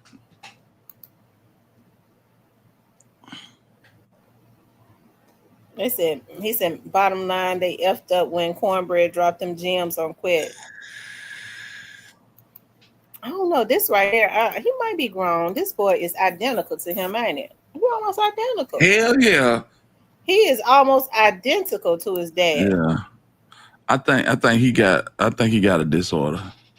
Oh, really? Yeah, I think he got a disorder. Salute to Quet. Yeah, salute to. Yeah, he said my world. Yeah, salute to. But he looks just like his father. Yeah, he does. Yeah. I think he got a disorder. If I remember correctly, he does. That's one of the things they were talking about. Me and my son sleeping on the couch. He got it on Facebook, so I guess it ain't no harm for me to show it, huh? No. Yeah, so that lets you know everything you need to know right there. Yeah. And ain't nobody taking that picture but you. You took it with your other hand. Stop playing. Come on now. I know a selfie when I see one. Come on, man. So he's been on the road. He said a dispatcher just booked my loads for next week at $2 a mile. You said you need my truck in Alaska. What the hell? Now $2 a mile, that's a lot. But it is a lot. Now that's a whole heap of money. Shit, I need to go drive me a truck. He was telling a joke. He said, "You need me in Alaska? Yeah, for $2 a mile, I go to Alaska. Let's go." I don't think you can. Can you? I don't think you can drive to Alaska. Can you? No, you can't. He was joking. Oh. Yeah, because the going rate is probably 97 cents a mile. So $2 a mile is very good money. I wouldn't do it for no 97 cents a mile. As high as gas is, you ain't gonna even break even unless you charge $2. Yeah, that's true. But they have to use diesel, don't it? Diesel is even higher. Yeah. Well, yeah, that's true. Hmm. But I know some companies charge 97 cents and they furnish the fuel. So, but see, he's a contractor. So yeah, that makes all the sense. True. Aquarius in the building. Shout out to you. Hmm. He says, my truck is back in Iowa. It's a 1 degrees. I bet I won't forget to jail up this time.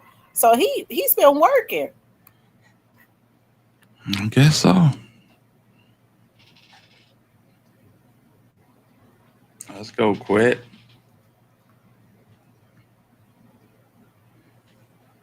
Quit say he on the road again. I ain't mad at you. Get that money before you go in.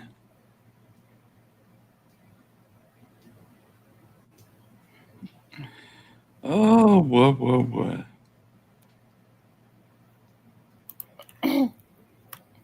Yeah, I don't think he's in jail. I think he just probably ain't on social media no more. His attorneys have told him not to be on social media.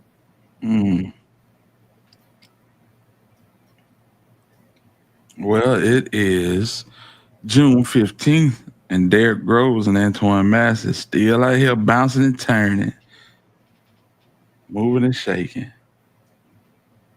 Ain't that something? Them folks say, if y'all turn yourself in, we'll get y'all lawyers. You crazy as hell. Hey, let me ask you something. What you think about Finesse and Sugar? I'm trying to understand why Finesse done lost so much weight. Is he on some diet pill? He got liposuction. That's what he did? Yeah, BBL Ricky. Get lipo. That's like the second or third time, ain't it? He on a diet, but yeah, the beginning of it was the liposuction. Positive vibes and drugs. Well, yeah, he popping a good deal on Percocet too. Oh my God. Yeah, he running through the Percocet. You know what I'm saying? He cut up on Sugar so bad the other night. That junk was too funny. What did he do? Did he embarrass her? Oh yeah. He always embarrass her. He said, who you think I'm Offset or something? Bitch, I'll come from some pimping, man. That's why folks hate his ass now. So it was on, what was it on Facebook? It was on Instagram. He's on Instagram. And basically it was him, his homeboy, and some more chicks. They was finna run a 2-man, and Sugar called and she was snapping on him because, you know what I'm saying, he had these folk over there and they were partying and whatever, and she threatened to leave him and marry somebody else. And he was trying to play it cool at first, and then he kind of snapped. He's like, I don't know you, man. I've been here for 33 years. I done known you for 2 of them. I don't know you. I don't give a damn. He snapped on her. Mm. Yeah. I come from some pimping, man. Oh, boy. In that bathroom. Well, That he boy always going off on her. Yeah, he went off on her like we had never seen the other night. Oh, that junk was too funny.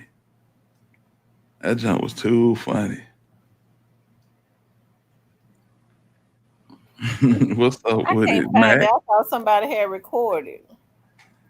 Oh man, She probably went in the closet and cried. Yeah, she probably did. Where no love at? Why I haven't been seeing no love. No love done got him a couple dollars and he done got content. See, it this shit is chess, not checkers. You know what I'm saying? The ones that can sustain this is different. You know what I'm saying? So I think he done got him a couple of dollars and got a little content. But he'll pop back up. From all them podcast interviews. He been working with Real Tune real heavy. Oh wow. Yeah, Real Tune TV guy. He didn't bought him a whip and all some more gold, and so he doing good for himself. What's up, Magname Ace? Mac in the building. Yeah, but that boy went off on Sugar. Lord have mercy. You bitches can't even keep a nigga. Y'all can't even keep a nigga, but got something to say about the nigga, motherfucker. You can't even keep a nigga. Go to IG, man. He live right now. Wait a minute. Pull it up. Hitter. Let me see if I can pull it up. You lying like a motherfucker just because you got some money and a couple Instagram followers and that you happy on, man for now. You lying like a motherfucker. You lay down at night, you lonely as a motherfucker. You gonna die like Let me see here.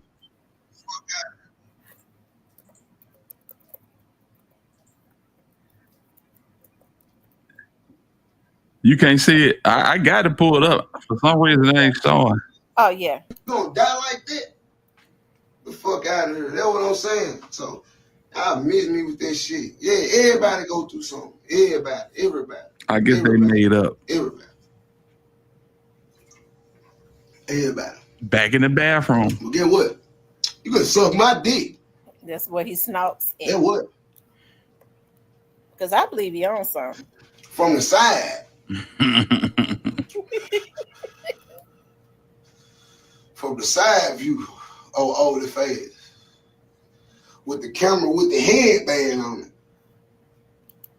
Quit playing with her like I ain't help, bitch. Fuck you talking about. Yeah, my woman respect me and she move me like that because she know I ain't going. I ain't one of you soft ass niggas who let a woman who hell no. And everything is gonna be earned. Everything like not money. I'm not talking about material. I'm not talking about everything gonna be earned. Like nah, we ain't just giving up. Nah, I ain't come up like that. I'm sorry. If this how you came up feeling like a motherfucker supposed to give you shit, then that's what you believe in. How I was brought up, I worked for everything I got. So I'm gonna raise my kids the same way. And my woman gonna be the same way. And I'm not celebrating no birthday or no Christmas or no Thanksgiving. Now I'm gonna celebrate you when you ought to be celebrated. I ain't getting no motherfucker no flowers for nothing. I ain't never got no flowers for nothing. Ain't no motherfucker never did nothing for me, gave me nothing for free. Ain't nobody never, I ain't just never got no handout. I worked for everything. I went through trials and tribulations to give everything that I got. But now I'm supposed to want to give every motherfucking thing. Say what? Well, they do that. That so institutionalized. What the fuck they do that in? For real. I get ridiculed and talked down on.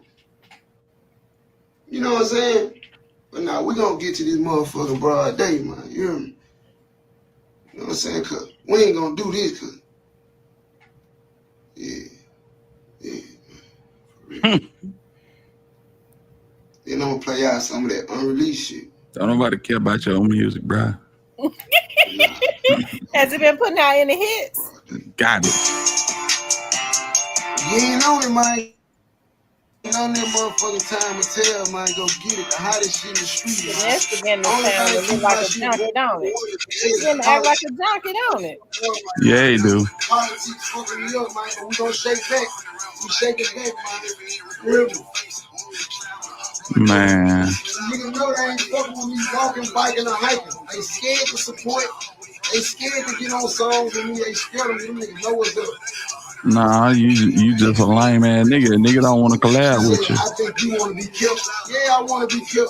I want my beat. I got J-Lo at home. I need my beat. What you talking about? What you talking about? You don't want to be kept. Yeah, who don't? See, You know let me his tell y'all, son. y'all His fucked son up is in by here. my first cousin, Y'all Cece. still be looking at me like a young I nigga, didn't even but know it. My sister I'm said, a young nigga. I'm talk about an Vanessa old young trying nigga. to You know what I'm Cece saying? baby But daddy. man, I done did all I this said, shit, what? y'all. You know what I'm saying? And I ain't finna go down that road, but man, I've been locked up too long. You hear me? I've been locked up all my life. You hear me? Man, I got to lay down with something soft at night, man. You hear me? I don't be wanting, man. I've been locked up, man, all my motherfucking life, man. I need me a woman to accommodate me. Plus, I like to kick my feet up, and I like for a woman to rub my feet every day. And cause I work hard, and I like to get my feet rubbed, and I like for my woman to cook for me. And I love me a submissive woman. Yeah, I don't want to be in the house with no nigga or by myself lonely. I've been in jail all my life in the cell. So yes, if I find me a pretty woman, nice woman, I got me a woman who, yeah, and submissive, and yeah, of course I want to be killed. But I ain't seeking, like I ain't hard up for no bitch. You know, I done did so much time without a woman. It's just, and I'm also a firm believer in it takes a woman to complete a man and a man to complete a woman. I don't give a fuck what nobody say at the end of the day. It still take a man to complete a woman to complete a man. A woman can bring shit out of a man that he can't bring out himself, and a man can bring shit out of a woman that she can't bring out herself. So you gonna need also all you bitches walk around shit. Oh, I don't need no nigga. Oh, hold you miserable. Bitch, you miserable. Keep it real with yourself. When you lay down at night, your heart hurt, you crying about your baby daddy because he did this, then the third. Then you went to another nigga, then he did the same thing. Then you went to another nigga, then he did the same thing when you could have been building over them 10, 15 years and you eating dick. You been eating dick 15 years, now you want to finally settle down with a nigga talking about you ready to. No, don't nobody want to kiss all bitch. You eat that much dick. You done ate 20 dicks. You ate 20 dicks, family. A nigga don't know. No, hell no. He can rub his damn nose. It's running. Yeah, he trying to get out. Nah, for real. He already been snowed. It is what it is. I ain't trying to. I'm embracing you, hoe. If you want to be a hoe, let's go. We ain't stopping it. Hey, to all the niggas, man, let's go. We not stopping that shit, though. We ain't stopping it. Yeah. See, they want to be a hoe, and then when a nigga get to screaming, pimping on their ass, they get, pimp. I'll be right back. Bitch, you fucking for free anyway. You might well let a nigga pimp you, bitch. You might as well. You getting it up for the free 99. You might well go and let me put you a play together, get you some 10, some 15, some 20, bust you down on OnlyFans, get some money, cuz. You fucking for free, you fucking for a bottle to get in the section. You might well go and let Big Father put you on OnlyFans. We make us, you know what I'm saying, a couple 10, you know what I'm saying, 20, 30, 40,000 a month. But nah, you hoes ain't about that life. Y'all scared. You hoes scared. Yeah, I gotta die one day, but it ain't gonna be there. I lay though. Whoa. That gotta be some trash ass bud he's smoking. That's too much bud. Yeah, they fucking for the free 99. Cause they fucking for the free 99, and then I don't know. And then to get on her and have shit to say about people like Suge. How Suge is stupid and she killed. How Suge stupid and she put up, like, she going through her little legal shit, but she gonna be all right. She loyal. I can say that. She stand on business when it's time to stand on business. She ain't perfect. Ain't nobody perfect. I ain't perfect. But I'm loyal though. I ain't gonna leave you when you down bad. I ain't gonna do nothing to send you to jail, and I ain't gonna hurt you. I love you. If I fuck with you, I ain't gonna do you like that. Cypress. I ain't gonna do you like that. And I ask you, can I fuck your bitch? I ain't gonna just fuck your bitch behind your back, bro. Like, I ain't one of them type of niggas, bro. If I liked your bitch, bro, and you my nigga, Now I know this ain't your baby mama. This ain't your main bitch. I ain't talking about your baby mama. I wouldn't even disrespect you and pull up on. But I'm gonna respect. Hey, bro, what's up? That's you right there. Hey, let me slice that. Yeah, bro, I'm trying to slice that. I'm trying to cut that. What's up? If my man like, nah, I ain't gonna lie, I fuck with baby. Boom, I'm out the way. I'm out the way. I ain't gonna even ask to hit your hoe no more. I ain't gonna even look at the hoe no more. You got that. But I ain't gonna lie, I'm a real nigga. I'm gonna ask you, can I hit your bitch though? If I wanna hit though, I ain't just finna be looking at your bitch. If I'm lusting though, I'm gonna go on, hey bro, what's up? Let me clap the bit. And this was some pussy.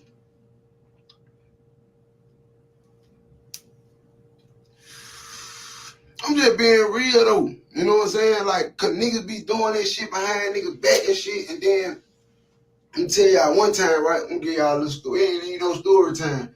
I hate telling my niggas, like, I had a nigga I fell out with. I ain't gonna even name drop, bro. He turned their head though. My mom, we were pimping together when I was a young nigga, man. And one day, boom, bro, bitch come downstairs, bro, hoe come downstairs. She come downstairs naked and shit. So she come down there, boom. She come, I'm like, damn, ooh, I ain't gonna say her name. I finna say her name. I'm like, damn, type of time you on, ooh. So she like, you know what's up, ooh. I'm like, some more shit. So I tell my nigga, long story short, I'm thinking like I can, man, tell me why the bitch done told him that I shot my shot at her. But I told him first, like, man, look, bro, this what the bitch did, bro. Ooh, the bitch ain't for you, bro, but man, shit, you know what I'm saying? Just break on the bitch, bro, get what you can out the hoe, but the hoe a shit eater. She ain't shit. The hoe eat shit. She ain't nothing. The hoe winked at me, she feel me, bro. Ooh, I can break on the hoe right now if I want to. My nigga got mad at me, cuz. Fuck you get mad at me for, family? I'm trying to tell you the bitch eat shit. I'm trying to tell you the bitch a shit eater. And you got mad at me, cuz. All right, family. Cut me out. We don't even fuck out no more. Sound like Scuba to me. Then get what? The whole end up later on now, the whole marry a white boy. See what I'm saying? Yo, what your dumb ass get, the whole marry a white boy. See what I'm saying? And that whole built up like a piano. She ain't even fine no more. That whole built up like a coffee maker. And you cut me off, a real, you cut a good man off for this shit eating ass cell phone shaped that hoe. Shit out of my control, family. We got to stop this shit, bro. Real talk. And like I said, if you ain't on that motherfucker, hold on. I got to get it to y'all, bro. Me and my boy Fredo got out. You know what I'm saying?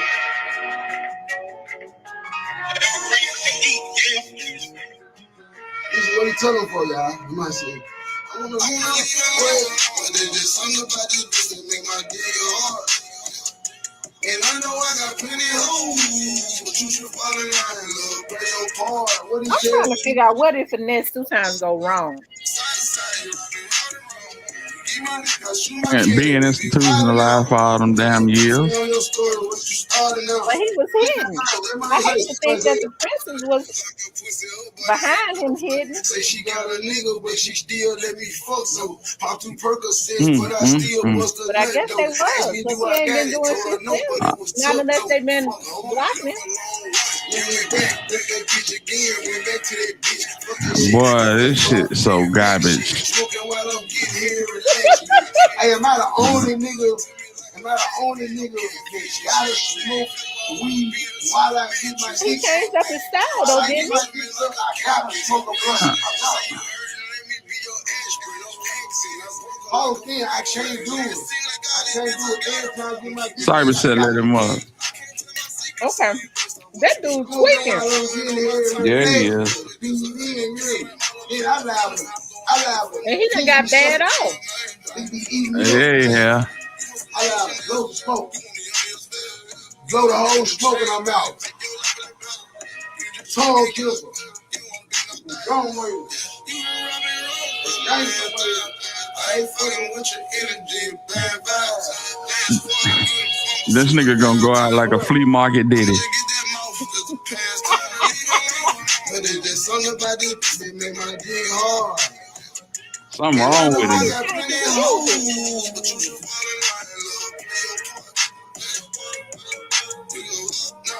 Side to side, Robbie. Suge still on house arrest. Suge got a couple more days on this shit. Suge got about 3 more weeks. What are you talking about? Suge got what? She got 3 weeks on house arrest. What is Suge house arrest? She had a gun charge. Straight back 250. Must have took it for him. All right. Suge got about 4 hostings, man. And guess what? Guess who popping out? 250. So y'all get ready, man. We come to Dallas, come to Louisiana, come to Tennessee, Mississippi. We just got another show in Mississippi August 2nd. Yeah, man. Suge coming back out, man. Suge outside, she ready, man. It's up, man. And Cypress, I sent it. First of all, this ain't no weed. This is a op. This ain't no lean. This is a pop.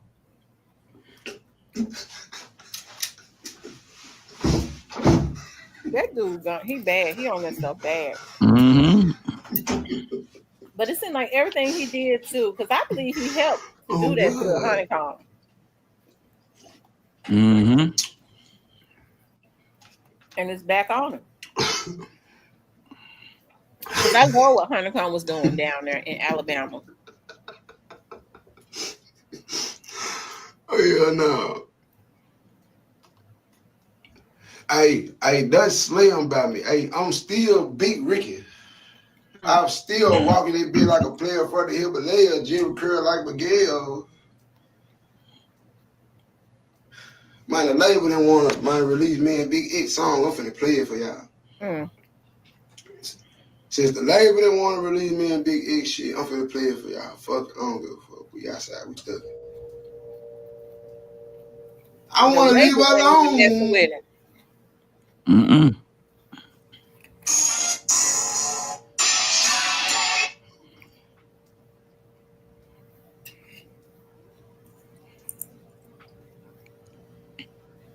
Smoking that big nasty ass shit, man. You down bad. Big X, where you at, bro? We gotta go back in, bro. The label tripped out on us, bro. We gotta go back in there, bro. Did Cypress hear me when I say I sent him the link? No, hit the link site.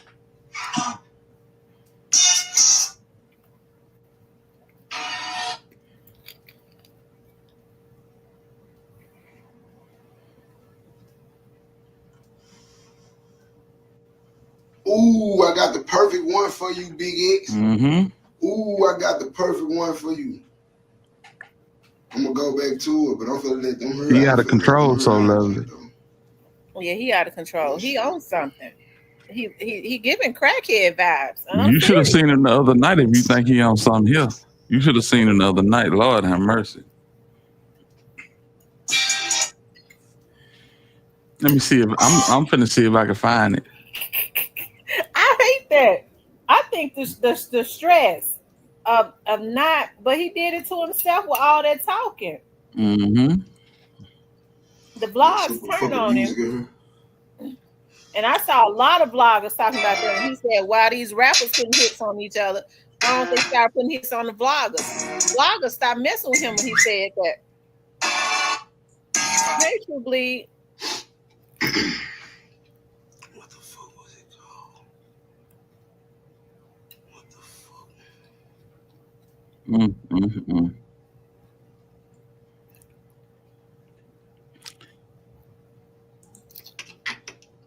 I found it, but it's trap tune. I don't know how you feel about showing trap tune stuff, but I showed it the other night. Huh? No.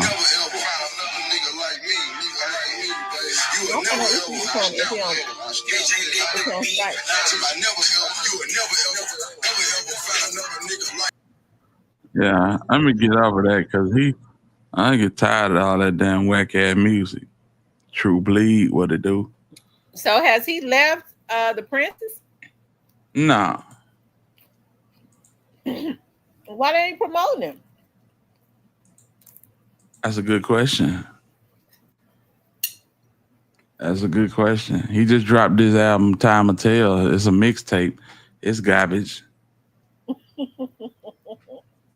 Yeah. It seems like the same people ain't messing with him no more. And you don't ever hear Jay Prince Jr. saying anything about it. Nah. Hell, I seen Jay Prince sharing Honeycomb the other day. Wow. Like that. Yeah. So Jay Prince Jr. Jay Prince Jr. After they set him up, they feel like Honeycomb. I think Honeycomb was so dedicated. He came out.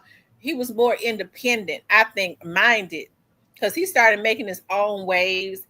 I know there have been other great rappers to come out of Alabama, but I just love what he was doing, how he was repping Alabama. I mean, I love that. Like, it was like he's put his state on his people was looking down in Alabama. He made people pay attention. I like that. Well, yeah. Honeycomb got the biggest buzz in Alabama since Doe B. Rest in peace to Doe B. You know what I'm saying? If you don't know who Doe B is, just go ask your favorite Memphis rappers, because your favorite Memphis rapper got Doe B as their favorite rapper. You know what I'm saying? From Finesse 2 Times to Dolph, everybody know what Doe B brought to the game. He was signed to T.I. Hustle Gang. You know what I'm saying? And he came out and he was our champion until they knocked him down at the Rose Supper Club in Montgomery. But yeah, he got the biggest buzz since Doe B. And Doe B, he will be missed. We'll never forget him. Honeycomb got that mantle now. And when he come out on February the 2nd, it's going to be a big gangster party in the state of Alabama. Trust and believe that. We want him to come home, and we want him to get his ass at the state line, over the state line, quick as possible. Where he at, in Georgia? Nah, he in Alabama right now. But as soon as he get out of them walls, we need him to get out of Alabama. He need to get out of Alabama. How many years they give him?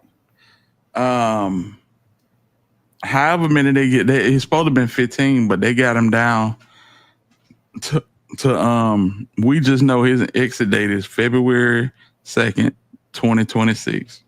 Oh, he'll be home soon. Exactly. What's up, Cypress? Cypress, what is you doing? What up, though? What up, dog? Nola girl said you don't need to come to ATL because Fanny trying to clean that up, huh? No, Fanny is doing a horrible job trying to clean. Fanny trying to clean up her own front door. But I think, you know what I'm saying, Birdman, hopefully Birdman will take him to Miami or somewhere and get him out the way. But is the Princess gonna let him go on and sign with Cash Money? They gonna work it out. I believe they're gonna work it out. It's looking that way. If anybody can do it, Birdman can do it. Yeah. Facts. Because I love that song he did when he had Birdman in that video. Oh yeah. I mean, I'm telling you, I just loved his ethic, and they set him up. Yeah. And he said they set him up. Mm-hmm. Hey, that's the Mob Tide way. Yeah. You know, girl, you know when in 2005, they had up and relocated to Miami. You know what I'm saying? Stunner Island out there, and I want to say New Orleans East was the premier section of the city. It's not anymore, but you know what I'm saying? He had Stunner Island, and then you know Katrina came, and everybody picked up and moved down to MIA. So he back? Okay, well that's what's up. Hey, he cool with that too, cause you know, Brazy real cool with Soulja Slim's son. So you know what I'm saying. And BG got a affinity for Brazy, so I feel like they would, you know what I'm saying, they would click right off the bat. Right. Cypress, what's up with it, bro?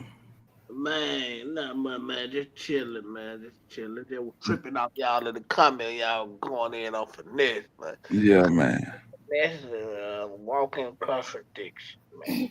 You talking about you don't, man. Nigga, what you do with school because baby mama daddy? You end up getting her. Yeah, it's a lot. This nigga here, man. Yeah, finesse ain't. He don't mean himself no good, fam. No, he don't mean nobody. No, that's why nobody never lasts around him. Right. He gets snake backdoor vibes every time. His backdoor Scooby got his. Yeah. Yeah, man. Talking about. Suge ain't stupid. No, she retarded. You're right. Yeah, she a bobblehead for sure. She a bobblehead for sure. Oh boy, this cool. Talking about she put up. What you said last night, Finesse? And what you said last night, Cypress? Where she gonna go? She broke. It seems like to me something going on with Finesse. Mhm. Finesse don't own nothing. He do Airbnbs. He just wastes money. He rent cars. Airbnbs, hotels. Mm-hmm. Cause he ain't smart enough. Like Mo3. Mo3 had a chick with him, and she was getting cars. She was getting houses. Yeah. You gotta have somebody with some common sense around you, man. Mm-hmm. You can't be the sharpest knife in the drawer all the time. Man, when you got everybody around you come from nothing, nobody knows nothing how to keep nothing. Y'all ain't gonna keep nothing. All y'all been conniving, all y'all like, bro, nobody gonna keep nothing, bro. From his mama to his daddy to him, they all been conniving all their life. All of them. See, you want me to show this video of him going off on Sugar? Yeah. All right. Let me pull it up. I'm pulling it up right now. Can y'all see it? Hold on. Okay, we good. Now you thought he was high in his last video. Look at this one.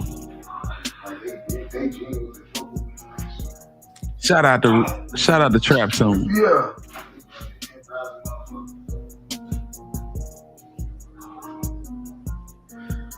Hey, bro.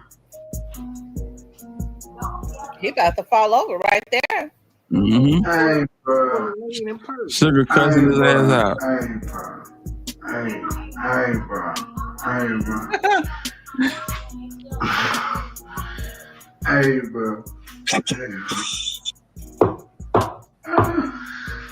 Hey, we gonna see. We gonna see since you wanna play. We gonna see. This shit dead. He ain't on it. He ain't on it. He ain't on it. That shit dead.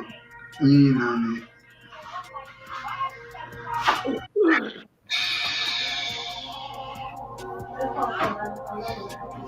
He ain't on it. He ain't on it.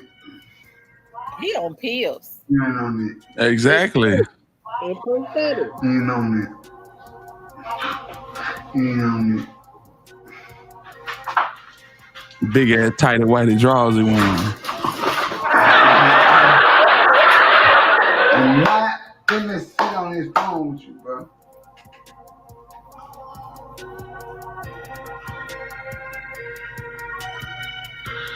Yeah, bro, man. Listen, check this out. When you get out. Listen, when you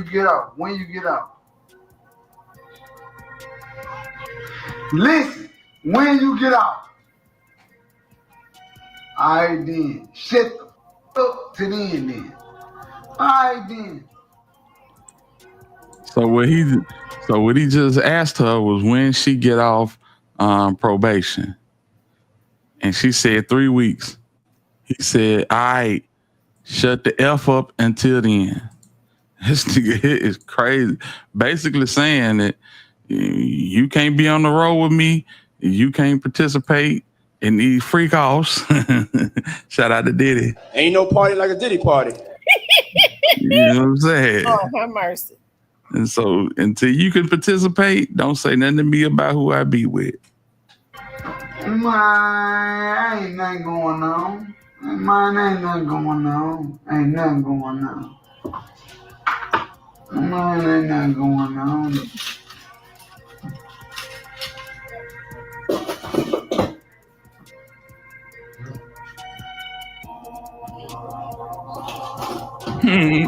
Somebody said you gotta start working out your own. Bitch! You talking about, you be calling and talking about what a motherfucker do to me.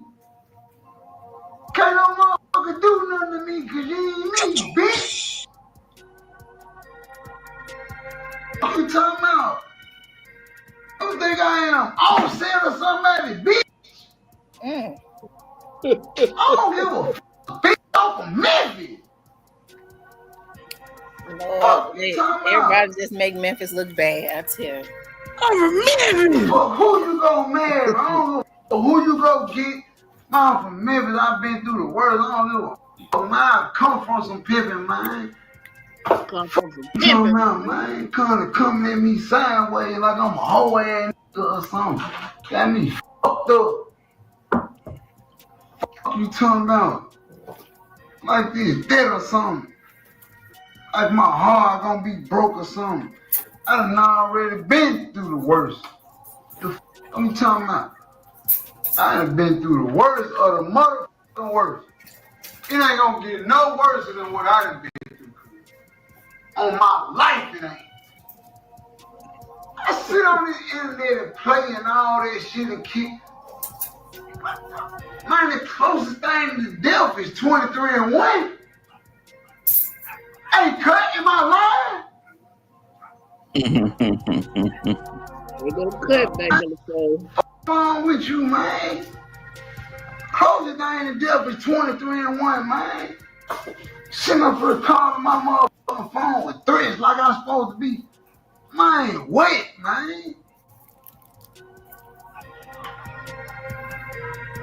Man, wait, man.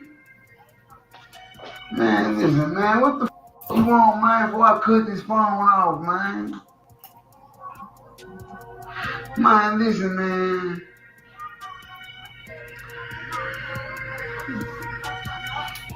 Hey, listen, cuz. You called my phone with that bullshit. You know what I'm saying? Hey, listen. Hey, listen, my nigga. Hey, listen to me, my nigga. Hey, listen, my nigga. You called my phone with that bullshit, my nigga. I ain't call your phone with no bullshit, my nigga. Nigga high here. You call my motherfucking phone with no bullshit, my nigga. He probably on X pills and everything. Alright. Alright. We gonna see. We gonna see. We gonna see. We gonna see. We gonna see. We gonna see. We gonna see. He's saying that to her like he gonna whoop her ass. Mm-hmm. So King was right. Look how he handling that bracelet. He high as a kite. We're gonna see, kill him.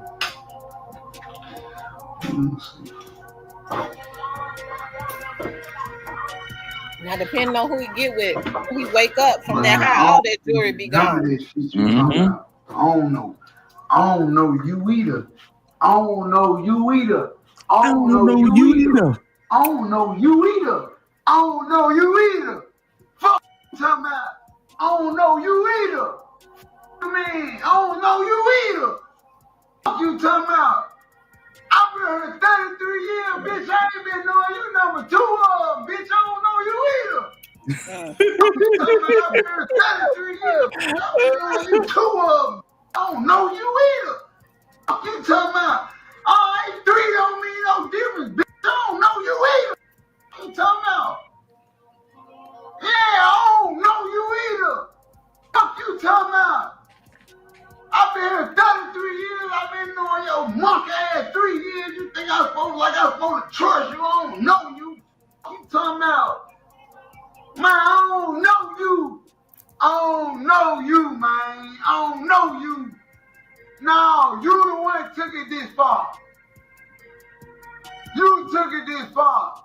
Man, you know how I'm coming, man. I don't give a fuck. Man, listen, man, I don't give a fuck. Man, you fucking with me, man. Listen, man, you fucking with me, man. I ain't with you. You know what going on. This you, man. This just your own insecurities, man. If you want, what my blunt is, man? Get my dope. I did, man. I been rolled some dope up, man. Look at him. That's a jockey. That's a jockey for real. You gotta understand, cuz. There go that hand right there. You been in jail. You know what I'm saying? Look at that hand now. Yeah, he been in jail.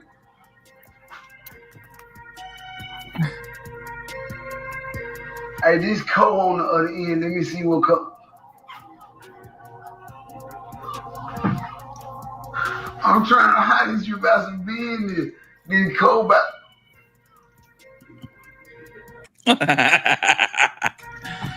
I need to come. You know I know this shit ain't no game.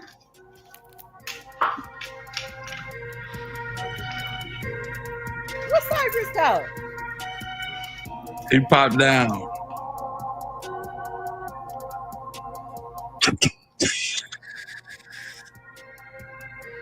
Listen, man. Listen, man. Listen. Listen. Tell me that don't look like Big Scar in his last days. Exactly. Yeah, because Big Scar was on fentanyl, wasn't he? Mm-hmm. That dude acting like he on fentanyl. Hold on real quick, real. Stay on the phone real quick. Hold on. Stay on the phone real quick.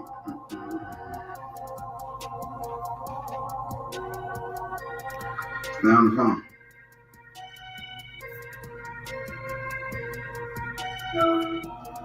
Man, hold on. I got the sugar mama drama going in. I don't give a fuck, fool. Hey, chill, fool. Chill. Bad off. Hey, what happened, Cole? Hey, what happened, Cole? Hey, Cole, shut the fuck up, shoot. Hey, what happened?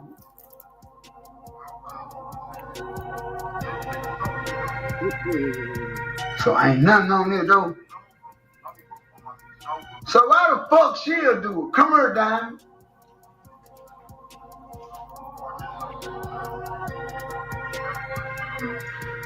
So why the fuck? Come here.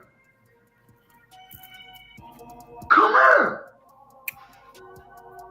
So why the fuck you would call that bitch up here knowing that bitch ain't shit? Hey, they don't know what the fuck they talking about. They think that she like that she's not. What's up with the bitch, Cole? So she know what's up with the bitch. I know her personally. They don't.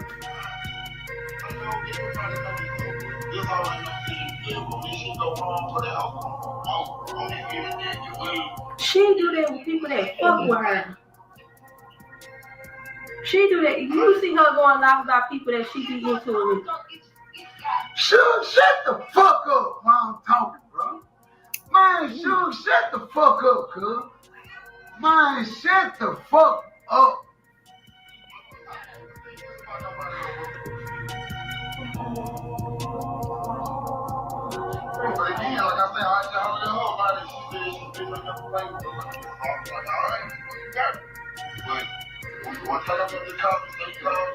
I just heard that, bro. Yeah.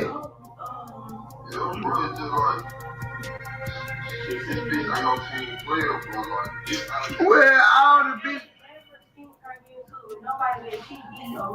But what I'm trying, come on. He do Sugar so bad that would he don't respect Sugar at all. That's what they saying in the comments. Mm-hmm.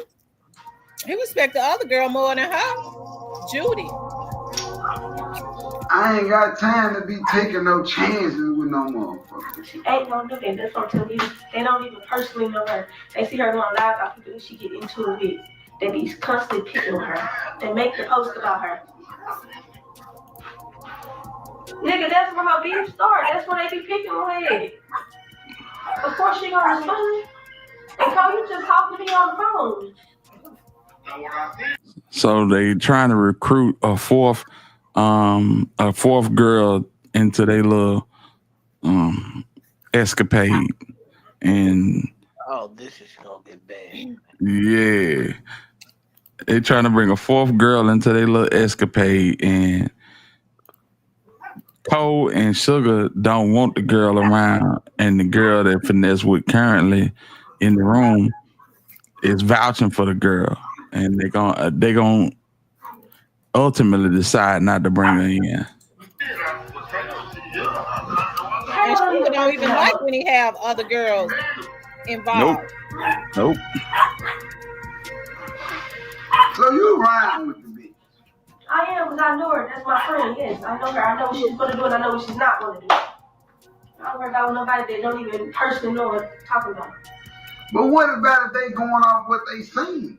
They going off what they see when she get into it with motherfuckers on the internet. But what about if she getting into it with a motherfucker around me about her own personal feelings? She's not going to do that. That's what I'm trying to help you understand. She know we ain't not to do that kind of shit. Literally. She ain't stupid. But what she do is out of your motherfucking control. He ain't that high either. You can't control what another. What we just told. I just told you can't control what another motherfucker do. I know, but I know she's not gonna do that.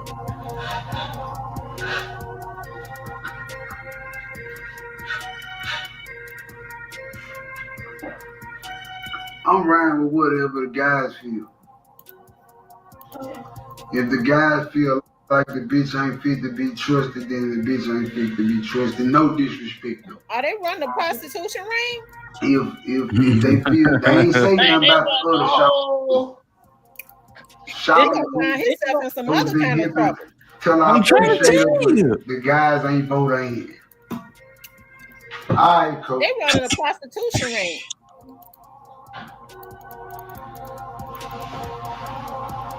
He using Sugar to help him recruit the girls. It ain't not Sugar want to do. Sugar just wanted to make him happy. Now we see why she ain't got her kids, and she gonna mess around and lose that when she got. Man, this shoe. Hold on, bro. This shoe, bro. I'm gonna call you right back, bro. I'm gonna call you right back, bro.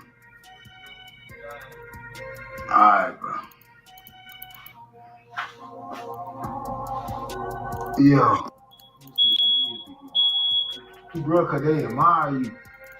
And they hate you because they can't do what you doing. Yeah. That's what's going on. It's life. Here come the You ain't got no manipulation. love it. You ain't got no hate. I'm saying, so what the love it though? This is homeboy F&G cut straight from prison. No teeth on the right side of his mouth. What's in you? What are you talking about? Me. It's in you. Motherfucker, man, what? Come on, man. Be real. And he know how to make a fool out of You shit gonna when they love hate more you than because one they love can't do what motherfucker. you do. More than Right. right. You gonna love you. Straight up. Shit. Find out. Recruiting the girls. Find out.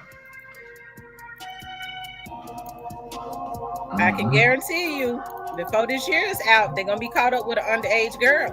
It's real. Hmm. You all papers, I'm all papers. Somebody said this nigga got a breast reduction. It's up. It's up. Sure, just got that to do with business. The anchor gotta go away though. She's doing anything to please him, which means she ain't fit to be a This shit mom. gonna be hard. Nope. Because this dude is a junkie. It's hard. You supposed to take that and convert it to positive energy. I do. You supposed to take that and use that shit and to motivate you. Yeah, like these sucker buster hoe trusters on this motherfucker talking crazy. They ain't got nothing. They want something. They ain't got nothing. They don't even know how to get nothing. Like, I told you the only nigga. they mama put them out their house right now. When it comes to my job, when it comes to a job, rap, videos, rap, Kevin Gates the only nigga I can relate to. You sound just like him when you saying the Who shit you you say? saying. I talk to him, I talk to Gates 2 and 3 hours at a time. Kevin Gates. He the only. That's the fact. Listen, let me tell you something about Gates, bro. I'm gonna tell you something you might not know about Gates. I ain't never told you this, bro. Never told Lil Ju, I ain't never told nobody. Dude is a blessing, bro. Listen, we talk, right? But don't you know that man always called me in the darkest times of my life? Cause it's a connection. Listen, one time I was sitting in the closet and tears cut. Brad called me, you hear me? Fuck me up, you hear me? What you doing, boy? Nah, it was like, Yeah, right? yeah. You know what I'm saying? Yeah. But how it be though, it's connection. You know what I'm saying? It's genuine love. It wasn't no coincidence. Nah, it's genuine love. It's called the universe. I showed Lil Ju, I said, man, look at this shit. I said, you know, bro, don't call me for shit. That's how it works though. It's the same thing with your woman. It's connection. You got a wife. You don't got a wife, and you've been with your wife for a long time. See, I don't give a fuck about no woman shit. See, Here we go. This shit cool. That shit cool. That shit, I don't give a fuck about no woman ass. Cause don't no motherfucking woman give a fuck about no nigga for you. Man, bro, you know I'm a bitch, bro. Well, what he give a fuck about me? You want me to go there or just leave it alone? I'm gonna leave it alone or what? leave it alone. Alright, bro. I'm gonna say 99%. Man, I'm gonna leave it alone. Just leave it alone. If you want me to leave it alone, I'm gonna leave it alone. If you want me to go there, I'm gonna go there. Nah, leave it alone, bro. Here this nigga go finna exfoliate his face and put all kind of oils and butters on his face while this nigga talking. This is the weirdest shit I ever seen. That's the wait a minute. You been with your Let me wife get since back in y'all this screen. kids. Y'all know I'm shopping. Yeah. Let me You see. different. You ain't meet no wife in this day and age, nigga. Nah.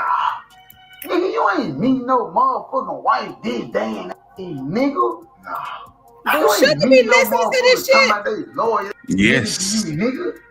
Nah, man, I want no one. She was. Ain't no motherfucker That's the 25, woman 30 right committed there. today, nigga. That's his woman.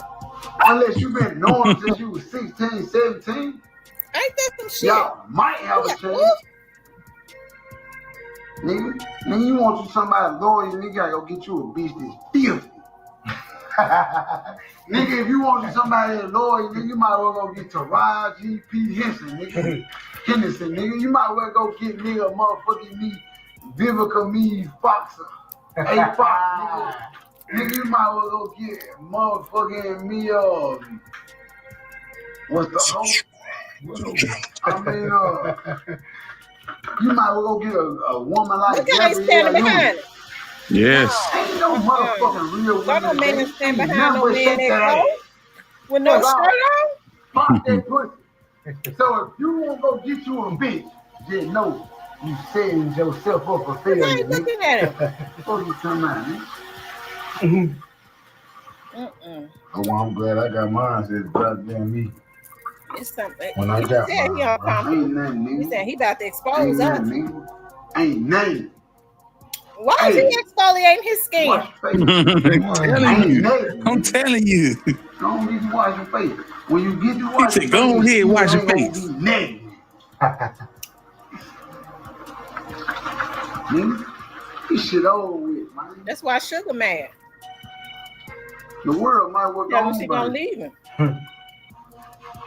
That might work on. What the fuck the world ended in last time? Water or fire? That motherfucker might work on in.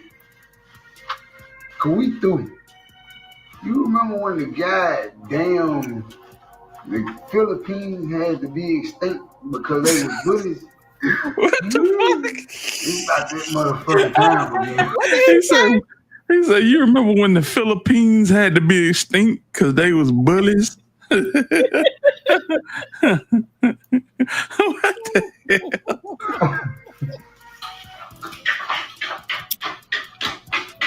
hell? It's about that motherfucking time again, boy. It's over with, boy. We hit, boy. We hit, boy. We hit, boy. I see. I'm gonna tell you what I see, right? Oh God, what you see, my guy? Is you gonna fucking believe me though? Shit, I got to hear it first. Hell, I'm saying you supposed to fucking have faith in me though, my boy. That's one thing you know I do got in you. If I ain't got nothing else in you, I got faith in you, bro. Check this out, right? Check this out, right? You want me to tell you what the fuck gonna be going on 10 years from now? What? These hoes gonna have their feet on these niggas' backs. And he don't like And I women. don't want to be part of the campaign. That's going on right now. Yeah, but 10 years from now, it's gonna be worse. Worse. I don't want to be part. Is you gonna have your feet on a nigga back? I'm saying, she got her feet on a nigga back, don't she? Old boy with a braid on. Man, boy, dude. You see what I'm saying, though? You know what I'm saying? He ready to run his car into a cold-blooded wall about his woman. And get what? He wrong. Like that. When See, Sugar we finally men, leave him, she we gonna can have take a story to accountability, tell. right? Mm-hmm. You gotta understand, how many niggas in the world By that time, it'll all be out. not gonna accept when they wrong? Who gotta deal with it? Because there's something ain't right about this. You ain't listening. You just got At a all. big ass town. Man, I am. I'm not. What happened to Buddy Grill, man? Buddy, why is he washing his face on live in the bathroom with another man? It's weird. What was they doing? What was they just doing? It's too weird. It's too weird. But this man, he telling you he ain't got no respect for no woman. He don't trust no woman. He ain't trying to marry nobody. So Sugar, the jig is up on that. He don't like women. No, and you need to believe him when he tell you. You need to believe him when he tell you. Shit. I'm done, bro.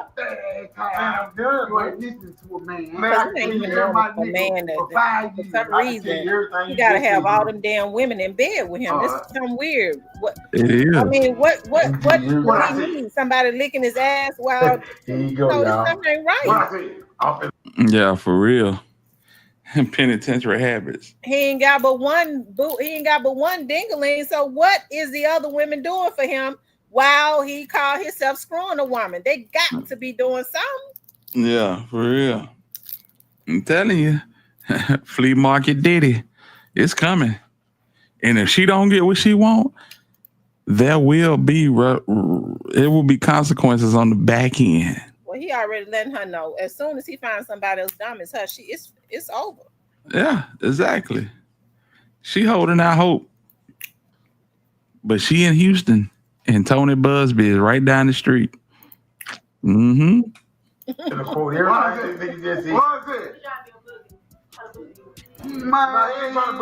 I'm going down through there with my boy. You tripping. Now you in a grown man view. Now you in a grown man view. Hard to say I do. All right, now what I see? What I see, my boy? Now you don't know what I see. Man, here you go, bro. Don't do that, bro. No. Told the girl to go somewhere. She in grown man business. Oh, did you sent the girl out? You was talking about how a motherfucker, okay,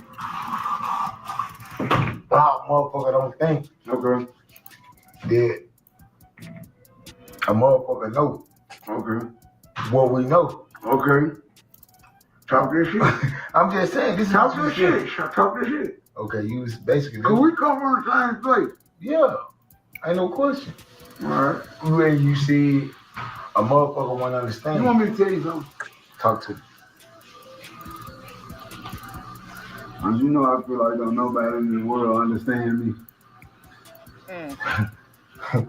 Hey, you ain't the only one. Go on, kids. You know why? That dude's scared he get ready to expose them. Mm-hmm. Talk to me.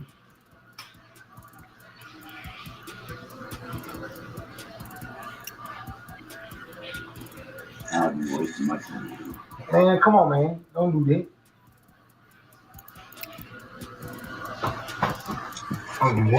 He's gonna do what? For everybody, just like everything ain't for me. Say what? What the dude said, come on, don't do that. What he talking about? I don't know. Why you got a hand in the pants like that? Looking at him like he a snack. Mm-hmm. You gonna be all right, though. For the most part. You know what I'm saying? For the most part, we're gonna be all right.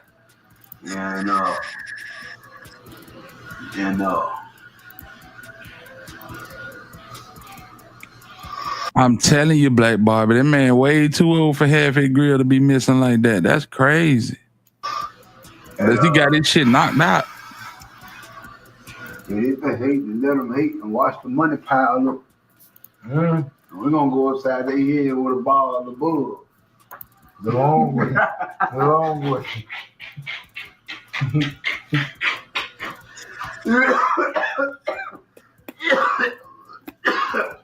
Wow.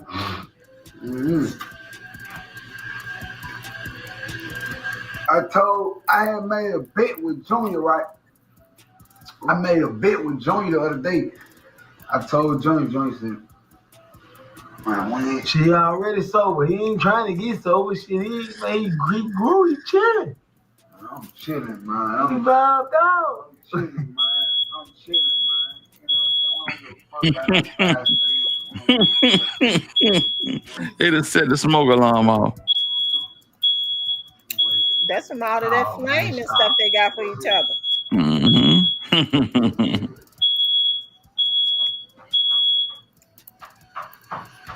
They ain't talking about a goddamn thing over here. What they mean?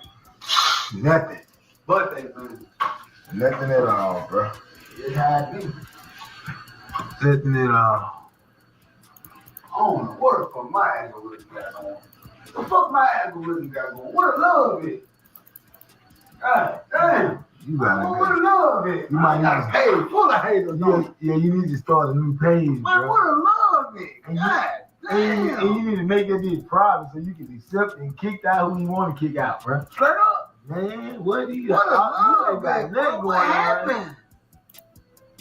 What happened? What a love is, bro. God damn, why is so much hate? I'm saying though, what finesse did to make a motherfucker hate him that bad? Nothing. Talk about they hoe. How you gonna stomp on his talking? I ain't did nothing but get some money. Talk about the hoe. Pardon me. Pardon my body. I ain't did nothing but get some money. I ain't did nothing but come from the trenches, just like you. I ain't did nothing but make the same mistakes you would make if you ain't know no better. They wouldn't understand, bro. They don't understand that shit. I ain't did nothing but have a couple slip up That dude crazy. that you might not understand because you ain't been through what I've been through, or maybe because who's scared? Who's scared? Man, what? Scared, my nigga. Man, you just talk. Them folks in the comments, them folks know what nigga ain't scared of nothing. Them folks just talking crazy. Don't talk to them folks because them folks, they think just because we ain't cute nobody on camera, that we together and having a child together. Yeah, so that's basically the gist of it. You know what I'm saying? Finesse went off on Sugar and looked like they done made up now.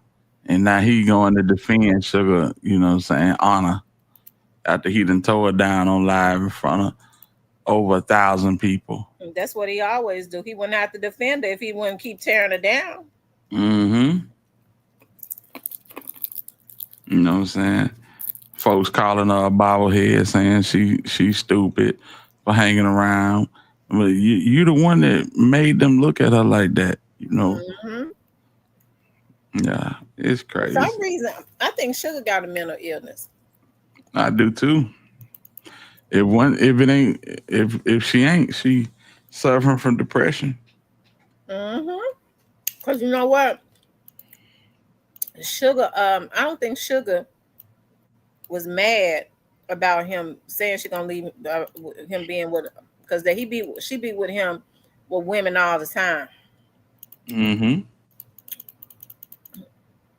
I think it's something else.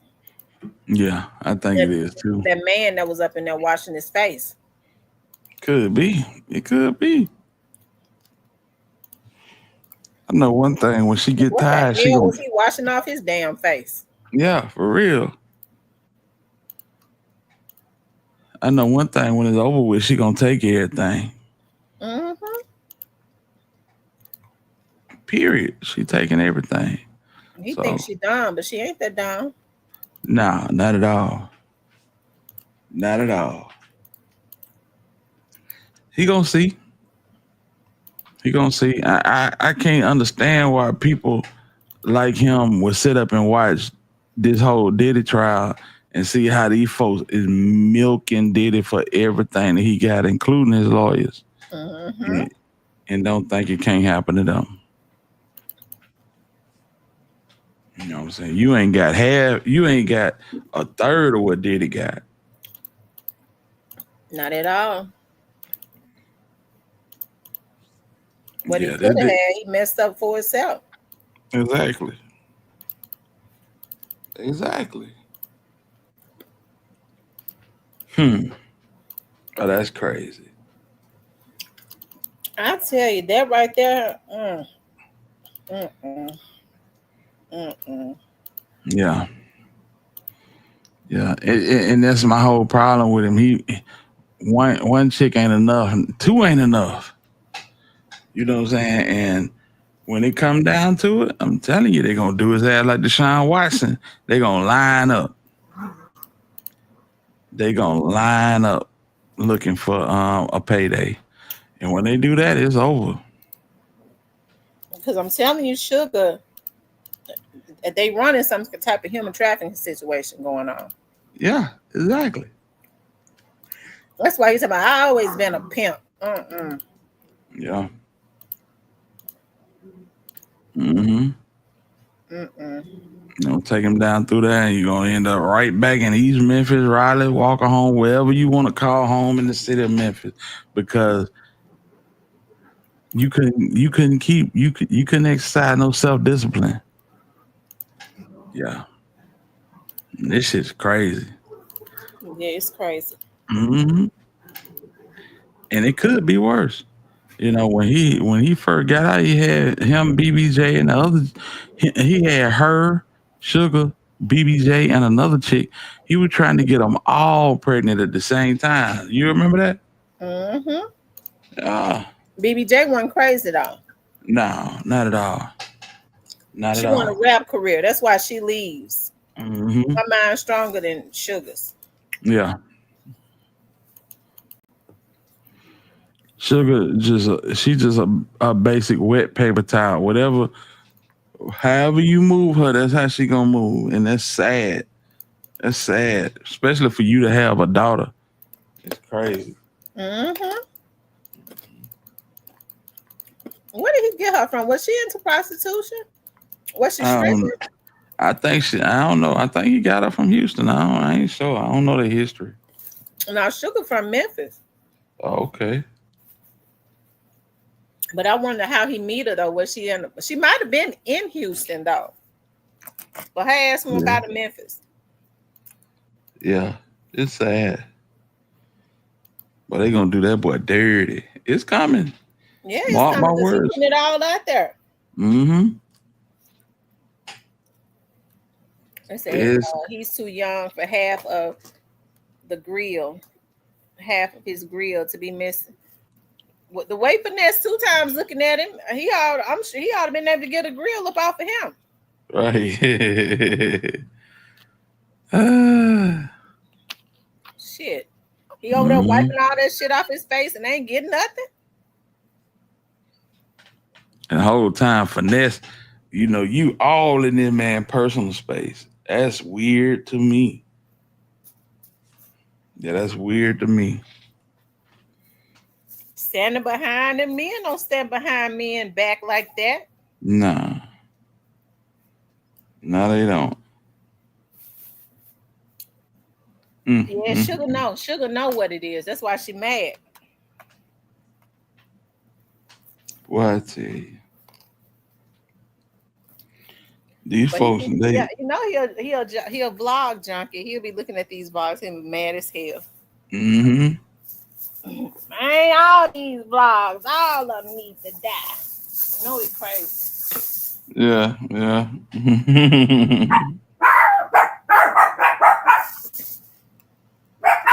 They said, yeah, he been in jail more than he been out of jail.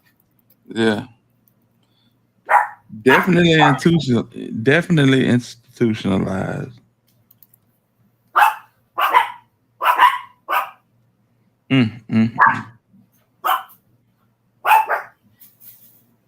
What I tell you.